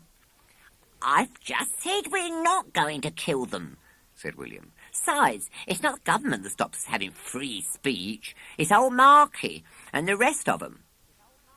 I'm not going to start any tricks with old Marky, put in Douglas, who had only the day before felt the full force of the headmaster's right arm. It's not that I'm frightened of him, he added hastily. It's that I don't think it's his fault. He's only a sort of servant to the governors. Crumbs, said William, to whom this was a new idea. Fancy him being a servant to anyone. Well, he is. They pay him money, and he's got to do what they tell him to. Who told you that? Said William incredulously. My father knows one of the governors. He's called Mr. Stedman. Crumbs! Murmured William again, stricken into comparative silence by the magnitude of this idea. Golly, I never knew that. Fancy him doing what anyone tells him. So, if we've got to start on anyone, we've got to start on the governors. All right, we'll do that, said William, who, having grasped the new idea, was now quite prepared to act on it. Who are they, anyway? I don't know. I mean, I only know the one my father knows, the one called Mr. Stedman. He's the head one. Well, we'll just do him then. Anyway, we won't have time to do more than one in one day. And if he's the head one, it's all right. He'll tell the others they've got to do it, and they'll tell Marquis he's got to do it, and it'll be all right. They ought to put up a statue to us for getting free speech for them. I've always wanted to have a statue put up to me. William, having started off with the idea solely of celebrating an historical event, was becoming inflamed with the zest of the true reformer. Yes, but what'll we do to him? Demanded Henry the practical. Well, as I said before, we can't kill him, said William. Not in real life. If it was history, it'd be different. Tell you what, we'll kidnap him. I've always wanted to kidnap someone. How can we? Demanded Ginger. Well, we'll have to think about it. What day is it we've got to do it? Ginger consulted his calendar again. 23rd, next Saturday. Good. Saturday gives us more time. He turned to Douglas. Where does he live? He lives in Marley, said Douglas, but he often comes over here, especially on Saturdays. He comes to play golf. He comes by train, and he goes to the golf links in the station cab. Well, we've got to think very hard what to do with him, said William. We'll all have a jolly good think tonight and have another meeting tomorrow. We were going to play Red Indians at 4 Ways tomorrow, Henry reminded him. Oh, yes. Well, we will, said William. We can think while we're playing. A sudden gleam came into his eye. I've just got a sort of a kind of idea what I'm going to think, but I'm not quite sure yet. They looked at him with interest, excitement, and a certain apprehension. It was clear that an idea was dawning in William's brain, and William's ideas had been known to lead them into very strange situations. 4 Ways was a fair-sized house just outside the village, which had stood empty now for nearly a year. It was the property of a Miss Miggs, an elderly and eccentric lady who, finding herself too poor to keep it up any longer, had retired from it to a tiny cottage in a corner of the orchard which had once belonged to her gardener. Crooked signs, "To Let," hung at all the windows and on the gate, but though people occasionally looked over it, no one seemed to want it. It was too large for a cottage and too small for a country house. One of the chief signs of Miss Miggs' eccentricity was that she did not object to boys. She allowed the Outlaws to play in the garden of 4 Ways, and even in the house itself. She would lend them the key to it, and they would use it as a fortress, castle, pirate ship, according to the needs of the moment. The garden was overgrown with a thick shrubbery and several conveniently climbable trees. The flower beds had long since run to seed, and the grass on the lawn grew knee-high in summer. It was, in the eyes of the Outlaws, the perfect garden. Can't think what people want with flowers and such like messing about all over the place, William would say. And grass so short that it shows where your heel marks have been and where you've had a campfire and every little thing like that for people to make a fuss about. Miss Miggs came out to watch them next day as they played Red Indians in the garden. She looked very frail and thin in her rusty black dress and cloak, leaning on her stick. Sometimes the outlaws suspected that she was much poorer than anyone knew, but she was always very cheerful and friendly. "Are you coming here on Saturday?" she said, as the outlaws returned from an expedition into the jungle where they had fought and exterminated 6 lions and 10 hostile tribes. Again, the thoughtful look that always accompanied one of his ideas came into William's face. "'Spect so," he said, and added with a rare attack of politeness, "if you don't mind, of course." "Not at all, my dear, but I may not be here. I'm probably going away for the weekend, so if you want to go into the house, I'll leave you the key." "Thank you," said William. "We'll probably want to go into the house. We've got a new game on the roof we were playing last Saturday. It's a sort of winter sports game, skating up and down and skying and such like." "You mean skiing?" said Miss Miggs. "All right, I'll leave the key on the windowsill behind the ivy." Miss Miggs never said, "Be careful," or "That's too dangerous," as other grown-ups did. Though she was now the sole survivor of her family, she had 7 brothers, and she took it as a matter of course that boys should be constantly within an inch of sudden and violent death, and yet miraculously survive. "I'm rather glad she's going away this weekend," said William slowly when she had returned to the cottage. "Why?" "'Cause I've got an idea, and it's coming clearer." It had evidently come quite clear before the end of the afternoon, for, abruptly abandoning his character of Hawkeye, the Indian chief, he began to disclose the details. "We've got to kidnap him," he said, "and bring him here and shut him up till he promises to let us have free speech." "Here?" said the outlaws, taken aback. "Yes, she'll be away for the weekend, and we'll have the key. We can just lock him in the house till he promises." William sounded as casual as if he were proposing a game of rounders in the back garden. "Yes, but," gasped Ginger, "how can we get him here, and how can we make him go into the house to lock him in?" William waved aside this detail as something too insignificant for serious consideration. "We'll just have to think up something about that," he said airily. "I bet that'll be easy enough. You're always making objections. I never knew anyone like you for making objections. Come on, let's go on with the game." William's cheerfulness during the next few days showed that he was highly satisfied with his idea. "I've thought it all out," he said, "and all you've got to do is just do what I tell you. I dare say," he went on encouragingly, "that they'll put up statues to all of us. Mine'll be the biggest, of course, but I dare say they'll put up little ones to you for helping." "Well, what have we got to do?" said Douglas rather nervously. "We're all going down to meet the train he comes by on Saturday. Douglas can find that out, and, well, then we'll just kidnap him." "Yes, but—" "Oh, do stop making objections," said William in a tone of disgust. "How do you think anything in history ever got done if everyone kept making objections, same as you do?" On the Saturday afternoon, the outlaws stood, an unobtrusive little group, outside the local station. Douglas had easily found out from his father, who played golf regularly with Mr. Stedman, what train he usually arrived by, and the train was now due any minute.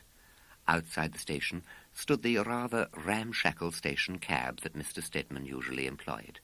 It was a prehistoric equipage drawn by a moth-eaten grey mare and driven by an ancient individual of subnormal intelligence known as Crazy James. There was a touch of quaintness about the equipage, of which the village was proud. It felt that it marked it out as aloof from the vulgarity of modern civilization. Someone had once started a station taxi, but no one had ever used it. Crazy James' cab now stood outside the station, waiting for Mr. Stedman, who had ordered it to meet his train as usual. The train drew in, and passengers began to emerge from the station. Mr. Stedman emerged with the rest, gave an order to Crazy James, entered the cab, which was quaintly redolent of the dust of ages, and sank back into his seat with the air of the tired businessman closing his eyes. William hoisted himself up to Crazy James. "The gentleman says," he announced in a low but clear voice, "don't go to where he told you. He's changed his mind. He wants to go to Four Ways." "Eh?" said Crazy James, staring at him bewildered. "Four Ways," repeated William. "Changed his mind. 4 ways." Crazy James smiled brilliantly as he caught the idea. He was to go to 4 ways. He pushed William off the step and whipped up the moth-eaten horse. Mr. Stedman, inside the cab, had not opened his eyes. The equipage started, the 4 outlaws clinging on behind. They frequently made unofficial use of the station cab in this way. Crazy James occasionally whipped behind, but once they had pulled off half his whip, so that now it didn't reach far enough. Even William grew slightly nervous as the cab neared 4 ways. "I've thought of several ways of getting him in," he whispered. "We might push him in, but he's a bit big. Probably the best way would be to say that we've seen a robber inside, or that someone's dying in it, or that there's a box of money in it, and then he'd go in just out of curiosity." Of course. For the first time, something of William's optimism seemed to desert him. "That's going to be the hardest part. It'll be easy enough when we've got him locked in, and all we've got to do is to keep him there till he promises.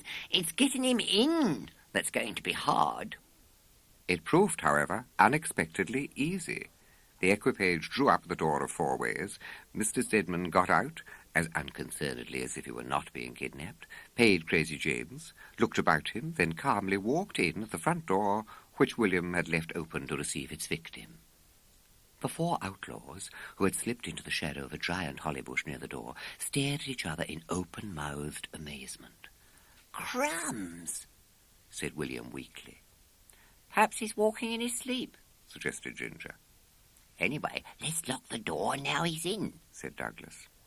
They crept to the door, closed it, and quietly turned the key in the lock.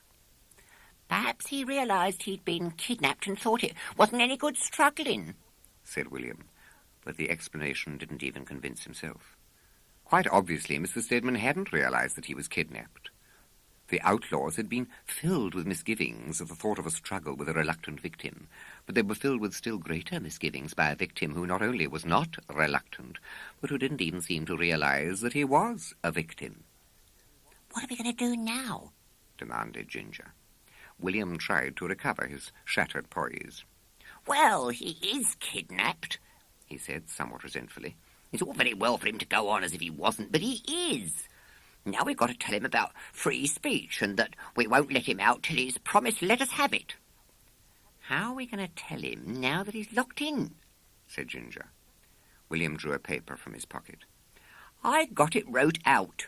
I thought there wouldn't be time to tell him before we got him in, and that when he was in, he'd be making such a noise, shouting and kicking at the door, that he couldn't hear." Ginger glanced at the silent house. "Well, he's not doing that," he said. William's expression of resentment deepened. "No," he said. "Some people simply don't know how to act when they're kidnapped. There wouldn't be many interesting books wrote if everyone carried on like him. Well, anyway, here it is." He opened a somewhat thumbed and grimy document that ran as follows. "This is to warn you, you will be kept imprisoned here till you give us free speech. Signed, 4 kidnappers."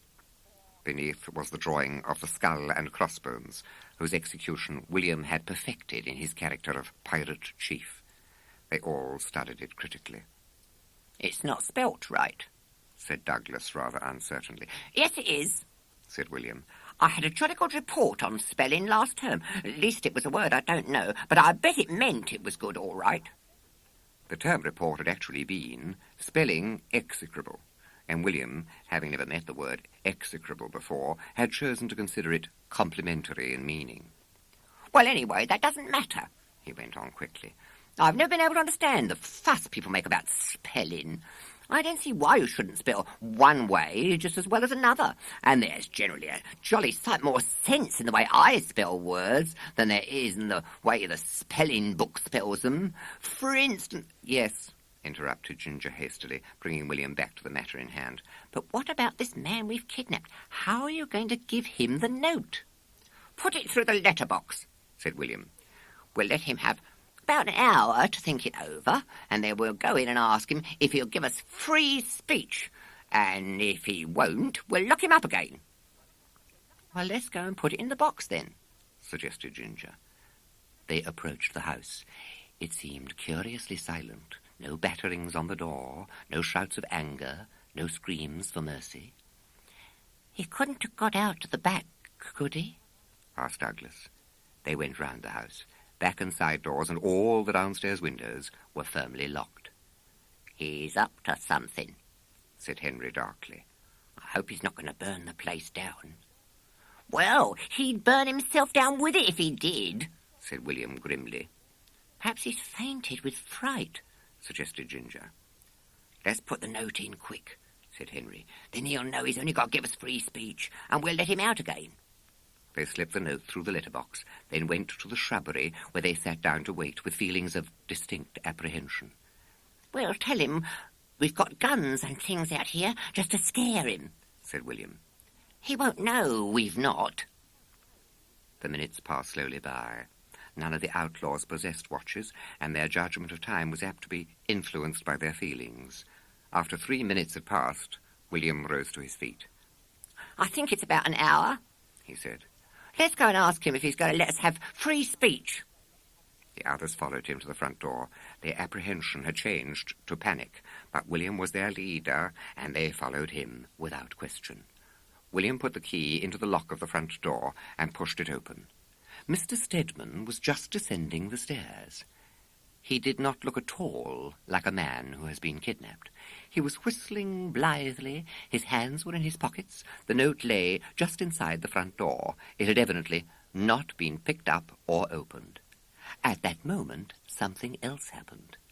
Miss Miggs appeared in her rusty black, walking up the drive to the front door. The outlaws stared at her, stupefied.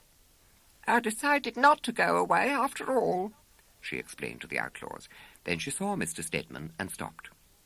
"It's charming," said Mr. Stedman genially, smiling blandly at all 5 of them. "What's charming?" said Miss Miggs. "This house, Beechcroft." "Beechcroft?" said Miss Miggs.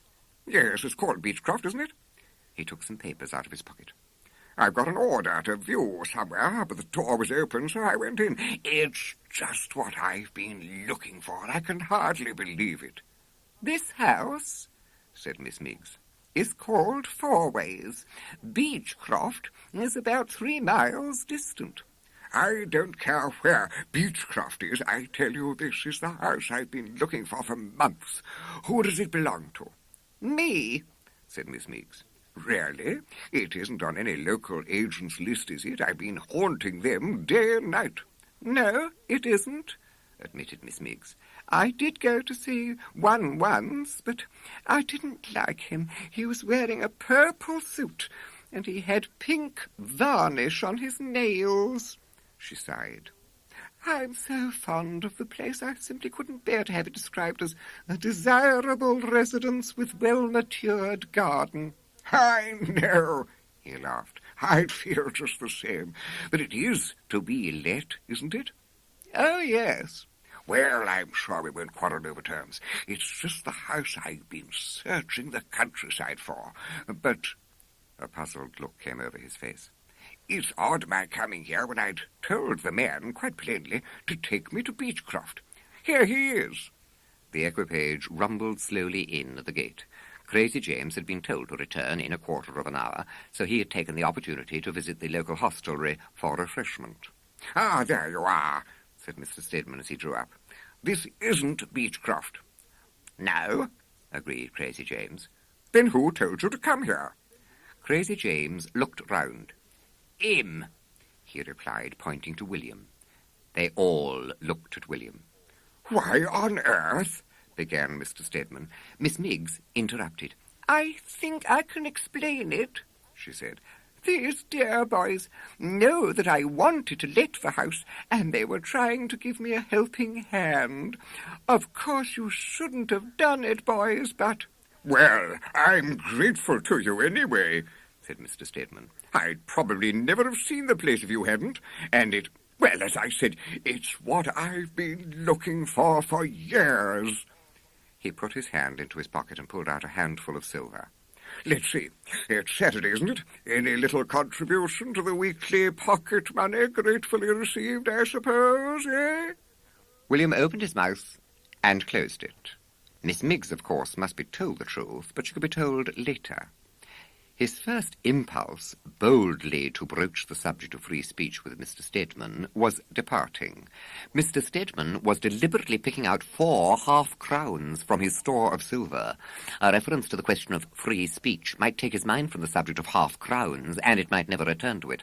A half-crown in the hand is, of course, worth any amount of free speech in the bush. The outlaws, following William's example, received the half-crowns meekly, thanked their unconscious victim gratefully, then walked quickly away from the scene of the kidnapping.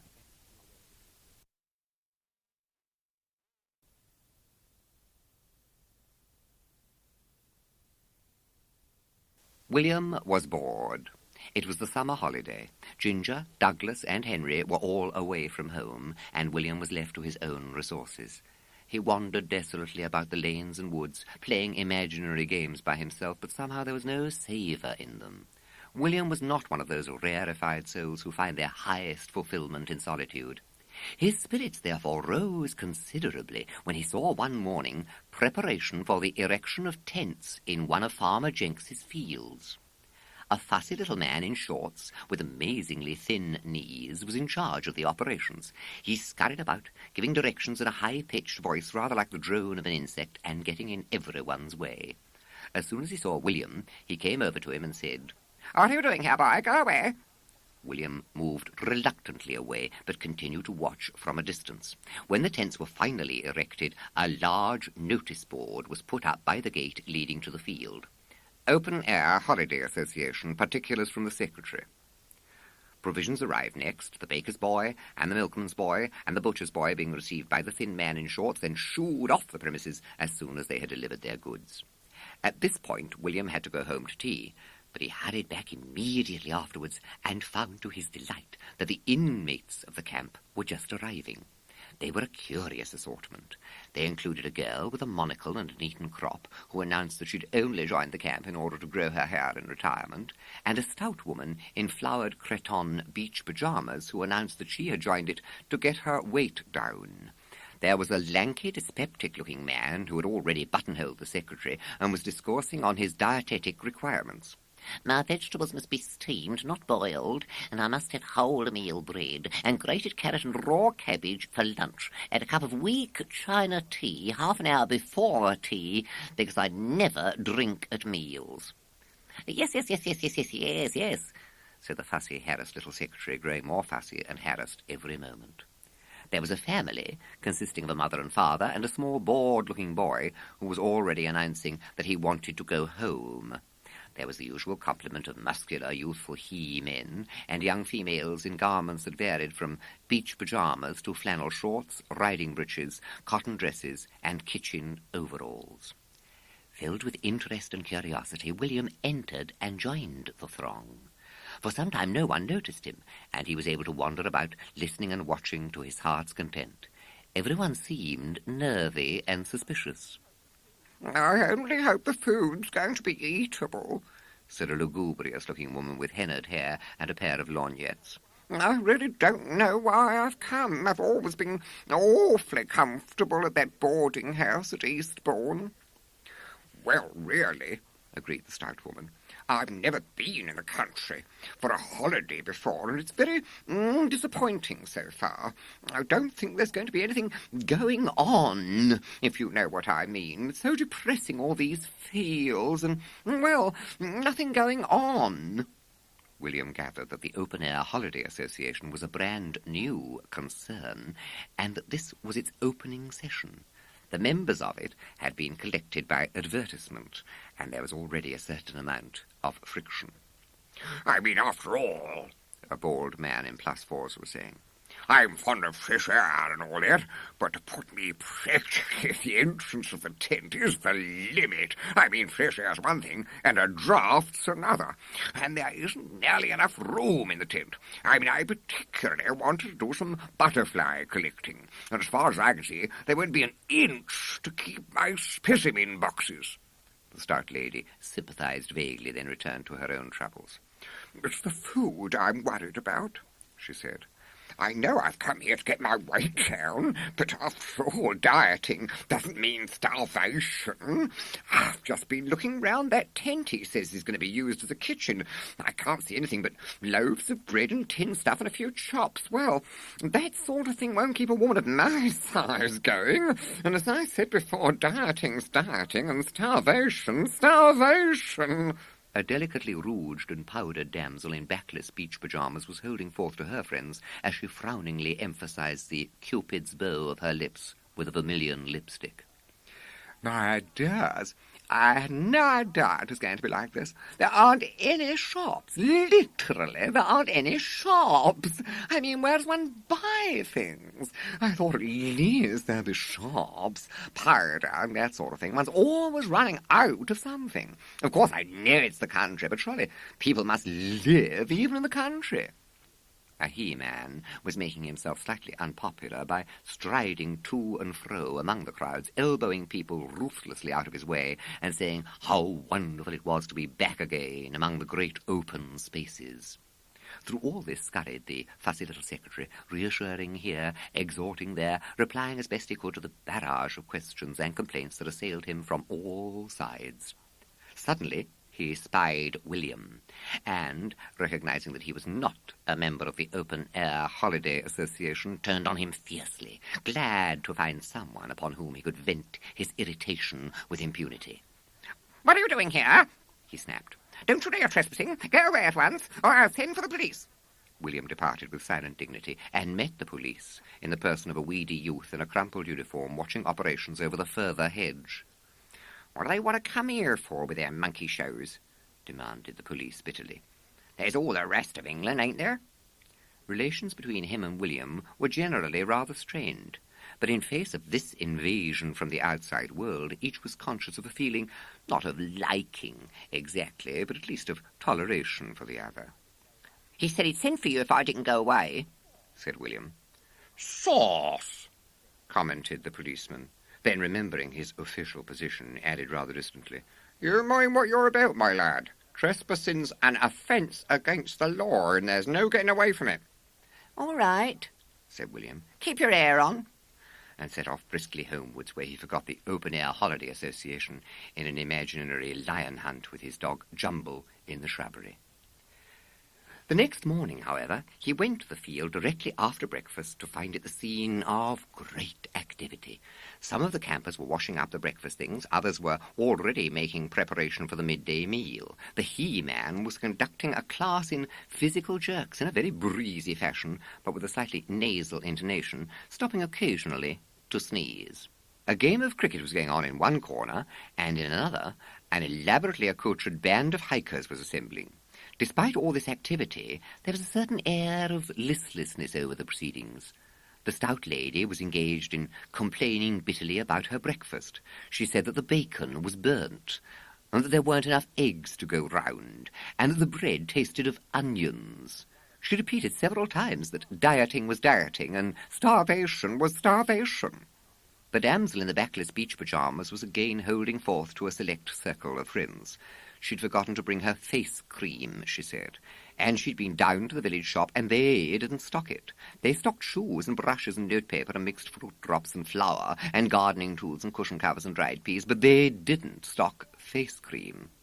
"Well, I mean," she said, "you'd have thought he could have found a place that was both country and civilized, wouldn't you? Surely you can get fresh air just as well in a place where they keep face cream as at a place where they don't.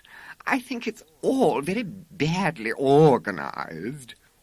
The small boy was still announcing shrilly that he wanted to go home, adding that there was nothing to do, and that he thought it was going to be seaside. Another little group was complaining that the tents were draughty, and that they hadn't had a wink of sleep, not to say real sleep, all night. The little secretary was more fussy and harassed than ever. He flew about trying to infuse a little pep into things with a curious mixture of exasperation and heartiness. No one else coming for a tramp? Marvellous tramp, right over the hills? No, my dear lady, I can't possibly arrange for you to have a permanent wave here. Quite impossible. I want some more people for the physical jerks. Nothing like physical jerks. No, I hadn't thought of getting up a whist drive. I really don't see how it could be managed. Any more for cricket? Come on, people. We want 7 more for a cricket team. And anyone for badminton? Yes, my dear lady, the bedding has all been aired, I assure you. It may have been a midge, but it certainly was not a flea. I'm sorry, madam, that the moon kept you awake, but I'm afraid I can't do anything about it. No, I don't see that we can have any sort of central heating put into the tents. Then he saw William, and once more welcomed the opportunity of venting his irritation on someone who was not in a position to resent it. You here again? He stuttered indignantly. I thought I told you not to come hanging about here. If I catch you here once more... All right, said William coldly. I don't want to join your monkey show. The secretary, purple-faced with anger at this affront, made a grab at him, but William vaulted lightly over the gate and ran down the road, turning at the bend to put out his tongue and waved derisively to the secretary, who was still gesticulating furiously at the gate. He walked on down the road. He had enjoyed the little encounter, but he realized that it would prevent his being able to visit the camp again. The secretary would now be on the watch for him. He might even put a few of the he-men onto the task of meting out retribution on him when he next ventured there. On the whole, William was not sorry. He had seen all he wanted to see of them, and they were a set of loonies anyway. He wasn't going to waste any more time on them. He walked on aimlessly through the village, beyond the village, and along a narrow country lane. He wasn't going anywhere in particular. He was just giving fate an opportunity to let something happen to him if it wanted to. He had not been down this particular lane for some time, but he remembered that halfway down it there was a large house, to let. It occurred to him that he might explore its possibilities. Empty houses, he knew by experience, made very satisfactory playgrounds, and it would be fine to have an empty house to present to Ginger, Douglas, and Henry on their return. Often downstairs windows were left open, or could be opened easily, and in any case an untended garden made an excellent jungle for big game hunting or red Indians, better than a field full of soppy campers any day. He approached cautiously and peered in through the gate. But fate was against him. It was to let no longer. There were curtains at the windows. The garden was tidied. The ragged lawn mowed. Disappointed, he was just about to turn away when he saw a little girl with red hair looking at him through one of the downstairs windows. As their eyes met, she immediately contorted her face into a grimace expressive of ridicule and defiance. William responded with a grimace as spirited and challenging as hers. The little girl made a yet more hideous distortion of her small and normally comely features. William, much impressed but determined not to be outdone, increased the diabolical intensity of his own face. The silent contest lasted for about 5 minutes, then the little girl suddenly left her post at the window. William waited expectantly. After a few moments, the front door opened, and she came down to the gate. "Hello," she said in a manner that was obviously meant to be friendly. The face contest had broken the ice between them. "Hello," replied William. "That last one of yours was a jolly good one," she went on. "Oh, well, I've had a lot of practice," said William modestly, and added, "Yours were all jolly good, too. What have you come here for?" said the little girl in a businesslike voice. "Oh, I was just looking round," said William vaguely. "Don't you want to be a guest?" said the little girl. "I hoped you wanted to be a guest." "A what?" said William. "A guest," repeated the little girl rather irritably. "Are you sure you don't want to be a guest? It's very reasonable. Now, I don't know what we're going to do if we don't get some guests soon." William stared at her in bewilderment. "I don't know what you mean," he said at last. "You're very stupid, then," said the little girl severely. "I've never met anyone so stupid. Except pulling faces, of course. You see, we've taken this house for a guest house, and we can't get any guests, and I don't know what we're going to do if we don't get some soon. If you don't want to be a guest yourself, don't you know someone that does? It's terribly reasonable, and the cooking's good, and the beds are all box spring mattresses. William gaped at her, dismayed and bewildered by her earnestness. No, I don't think I do, he said. Well, can't you find someone then? Went on the little girl vehemently. There must be people here. You live here, don't you? Yes, admitted William. Well, then you ought to know people who want to come to a guest house. You ought to get your friends to come. William thought of his friends, a motley crew of tousled, grubby boyhood. Well, you see, he explained diffidently, they all sort of live at home. Then don't you know anyone who doesn't live here but would like to come here for a holiday? So accusing and indignant was her manner that William felt miserably inadequate as he muttered, No, I don't think I do. The little girl heaved an exasperated sigh. I simply can't think why everyone's so stupid, she said. Oh, well, she ended in a resigned fashion and turned away from the gate. Here was an opportunity for William to slip away and put an end to the embarrassing interview, but the little girl interested and attracted him. There was about her a suggestion of indomitable courage, of spirited defiance to fate that made him feel her to be a kindred soul. Hi, stop a minute, he said. I say, look here, if I meet someone who's trying to find a guest house, I'll tell them about this one, all right? The little girl went into the house without answering. In a few moments, however, she returned with a sheaf of cards in her hands. On each was printed, Regina Guest House, Country Fair, peaceful surroundings, moderate terms, every comfort. There, she said. Give them to people you meet. We simply must get someone soon, or I don't know what we shall do. Yes, all right, I will, said William, pocketing them. He felt that the guest house had occupied the conversation quite long enough. He was beginning to grow rather tired of it. He proceeded to introduce another topic. What sort of games do you like playing best? He said. Red Indians, answered the little girl promptly. William felt his intuition of kinship of soul to be justified. So do I, he said.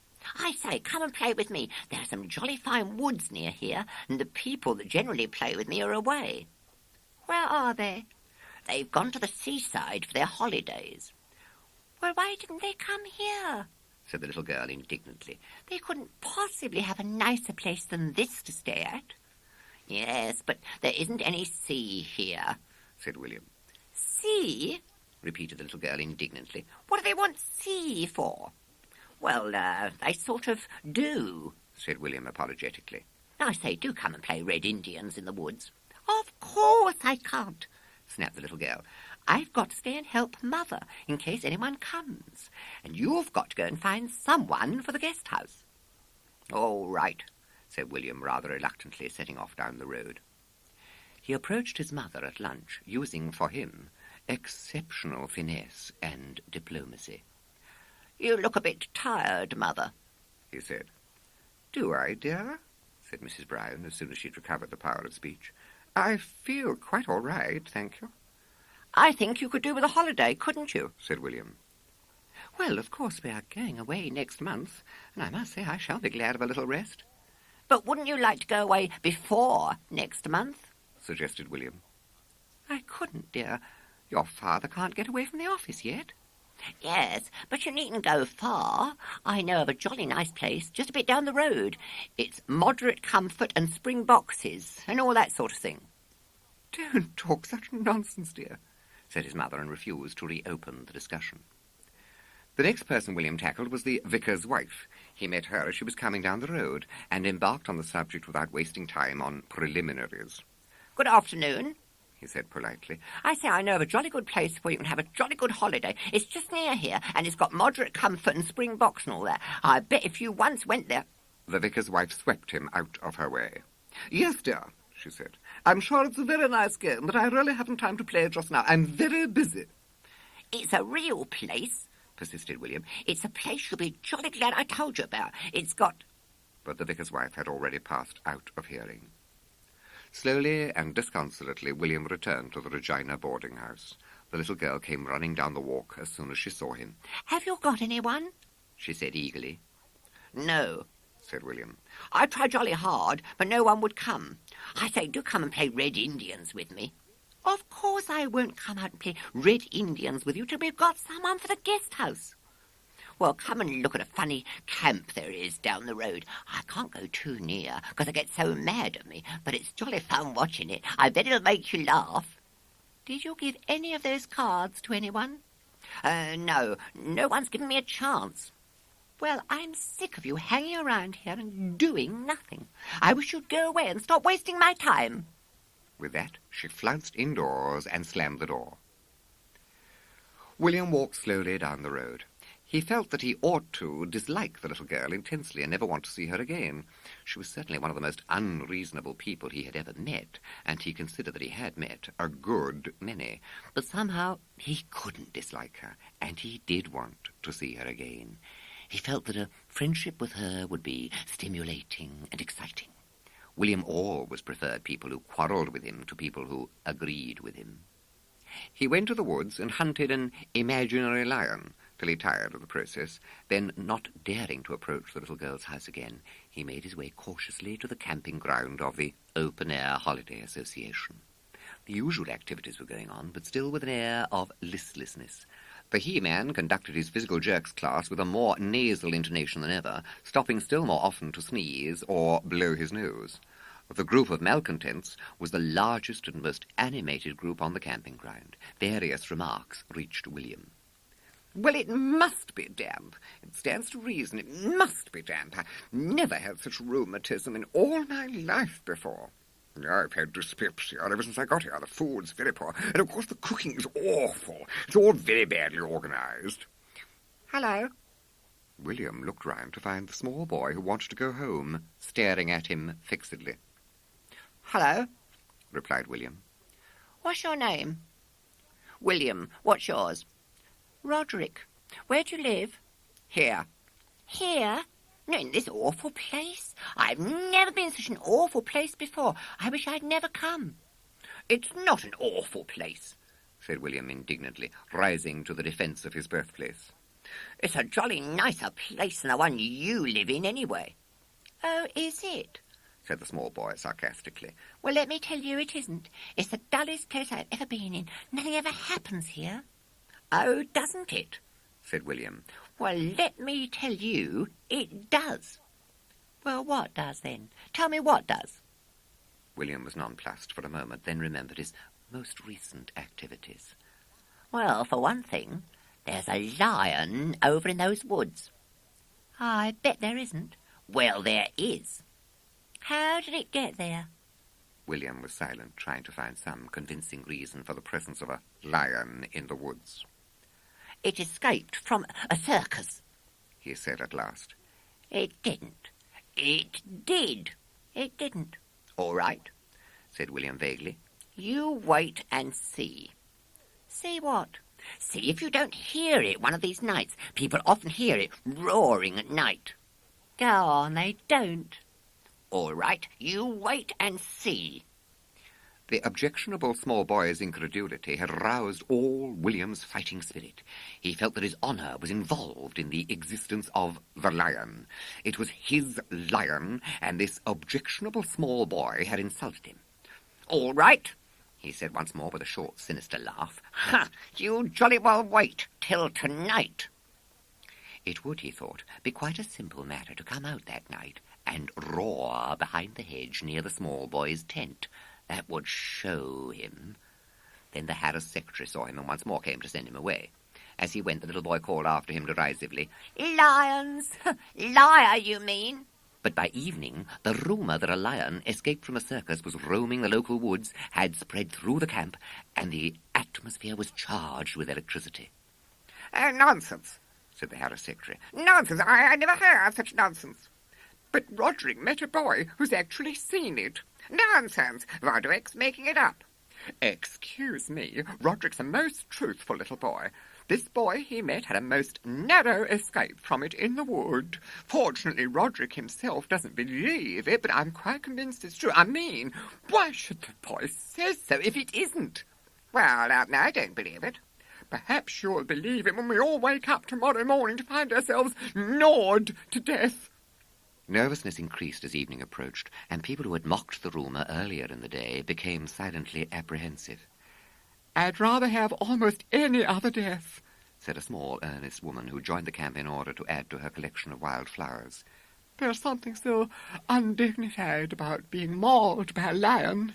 I'd much rather be drowned or struck by lightning or even killed in an earthquake." The butterfly hunter demanded peremptorily to be moved from his position near the opening of the tent flap. "I've had no experience with wild animals," he said. "I've never even been to the zoo. I feel that someone ought to be there who'd know how to deal with it if it comes. Someone who's lived abroad or even seen one of those wildlife films or something like that." William, of course, had no suspicion of this, but he was determined to put the fear of his lion into a small, sneering, objectionable boy called Roderick. As night fell, he emerged cautiously from his home and made his way down to the camp. There he crept round by the hedge till he was behind the first tent, scrambled through the hedge, and came close up to it. Then he emitted his roar.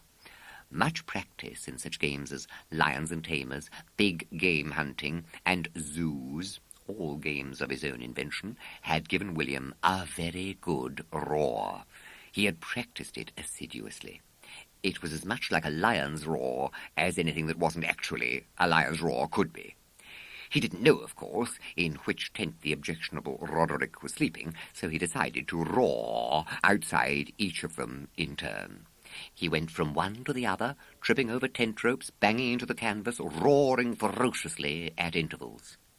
So still and silent were the tents that he thought that the campers must be sleeping through his roars, though he hoped that Roderick would hear it in his dreams. But as he crept silently away through the dusk, a shrill sound arose that seemed to rend the very heavens.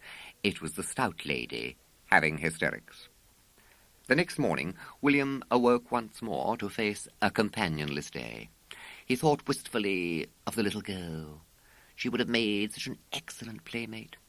If only he could find someone for her guest house.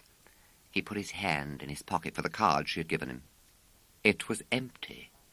They must have dropped out while he was crawling about in the camp last night. He must go and get some more, and then he would deliver them to all the houses in the village. He set off briskly towards the lane where the guest house was, making a detour so as to pass the camp. He hoped to get a word with the doubting Roderick and ask him if he happened to have heard a lion last night. But to his surprise, the camp was being dismantled. Various he-men were taking down the tents, and a small procession carrying suitcases was streaming out of the gate. It did not turn in the direction of the station, however. It turned in the opposite direction. For, though determined that nothing on earth would persuade them to spend another night exposed to the nightly maraudings of the local lion, the holiday-makers did not wish tamely to go home and abandon their holiday. And on the very night of the lion's visit, some kindly, if extraordinary chance had scattered the camp with cards bearing the address of a local guest house. They conversed animatedly as they went along. "I was just paralyzed with terror. I knew the only thing was to freeze. Not speak or move. It tells you so in all the books about animals. It was so near, I could hear it breathing. I feel I'd give anything on earth to sleep on a bed in a room again, and to get my feet under a proper table for a proper meal. The porridge was stone cold by the time it got to me this morning." William followed the procession to the little girl's house. It was at once the scene of bustling activity. William seized a moment to say to the little girl, "Will you come and play Red Indians with me now?" Now, she said in horror. now, when we're so busy. Suddenly she relented. But I will tomorrow, perhaps, in the evening. I expect I'll be busy in the day. Next evening William called to claim his promise. There was an air of peace and happiness over the guest house. A gramophone came from one room in which a few couples could be seen dancing.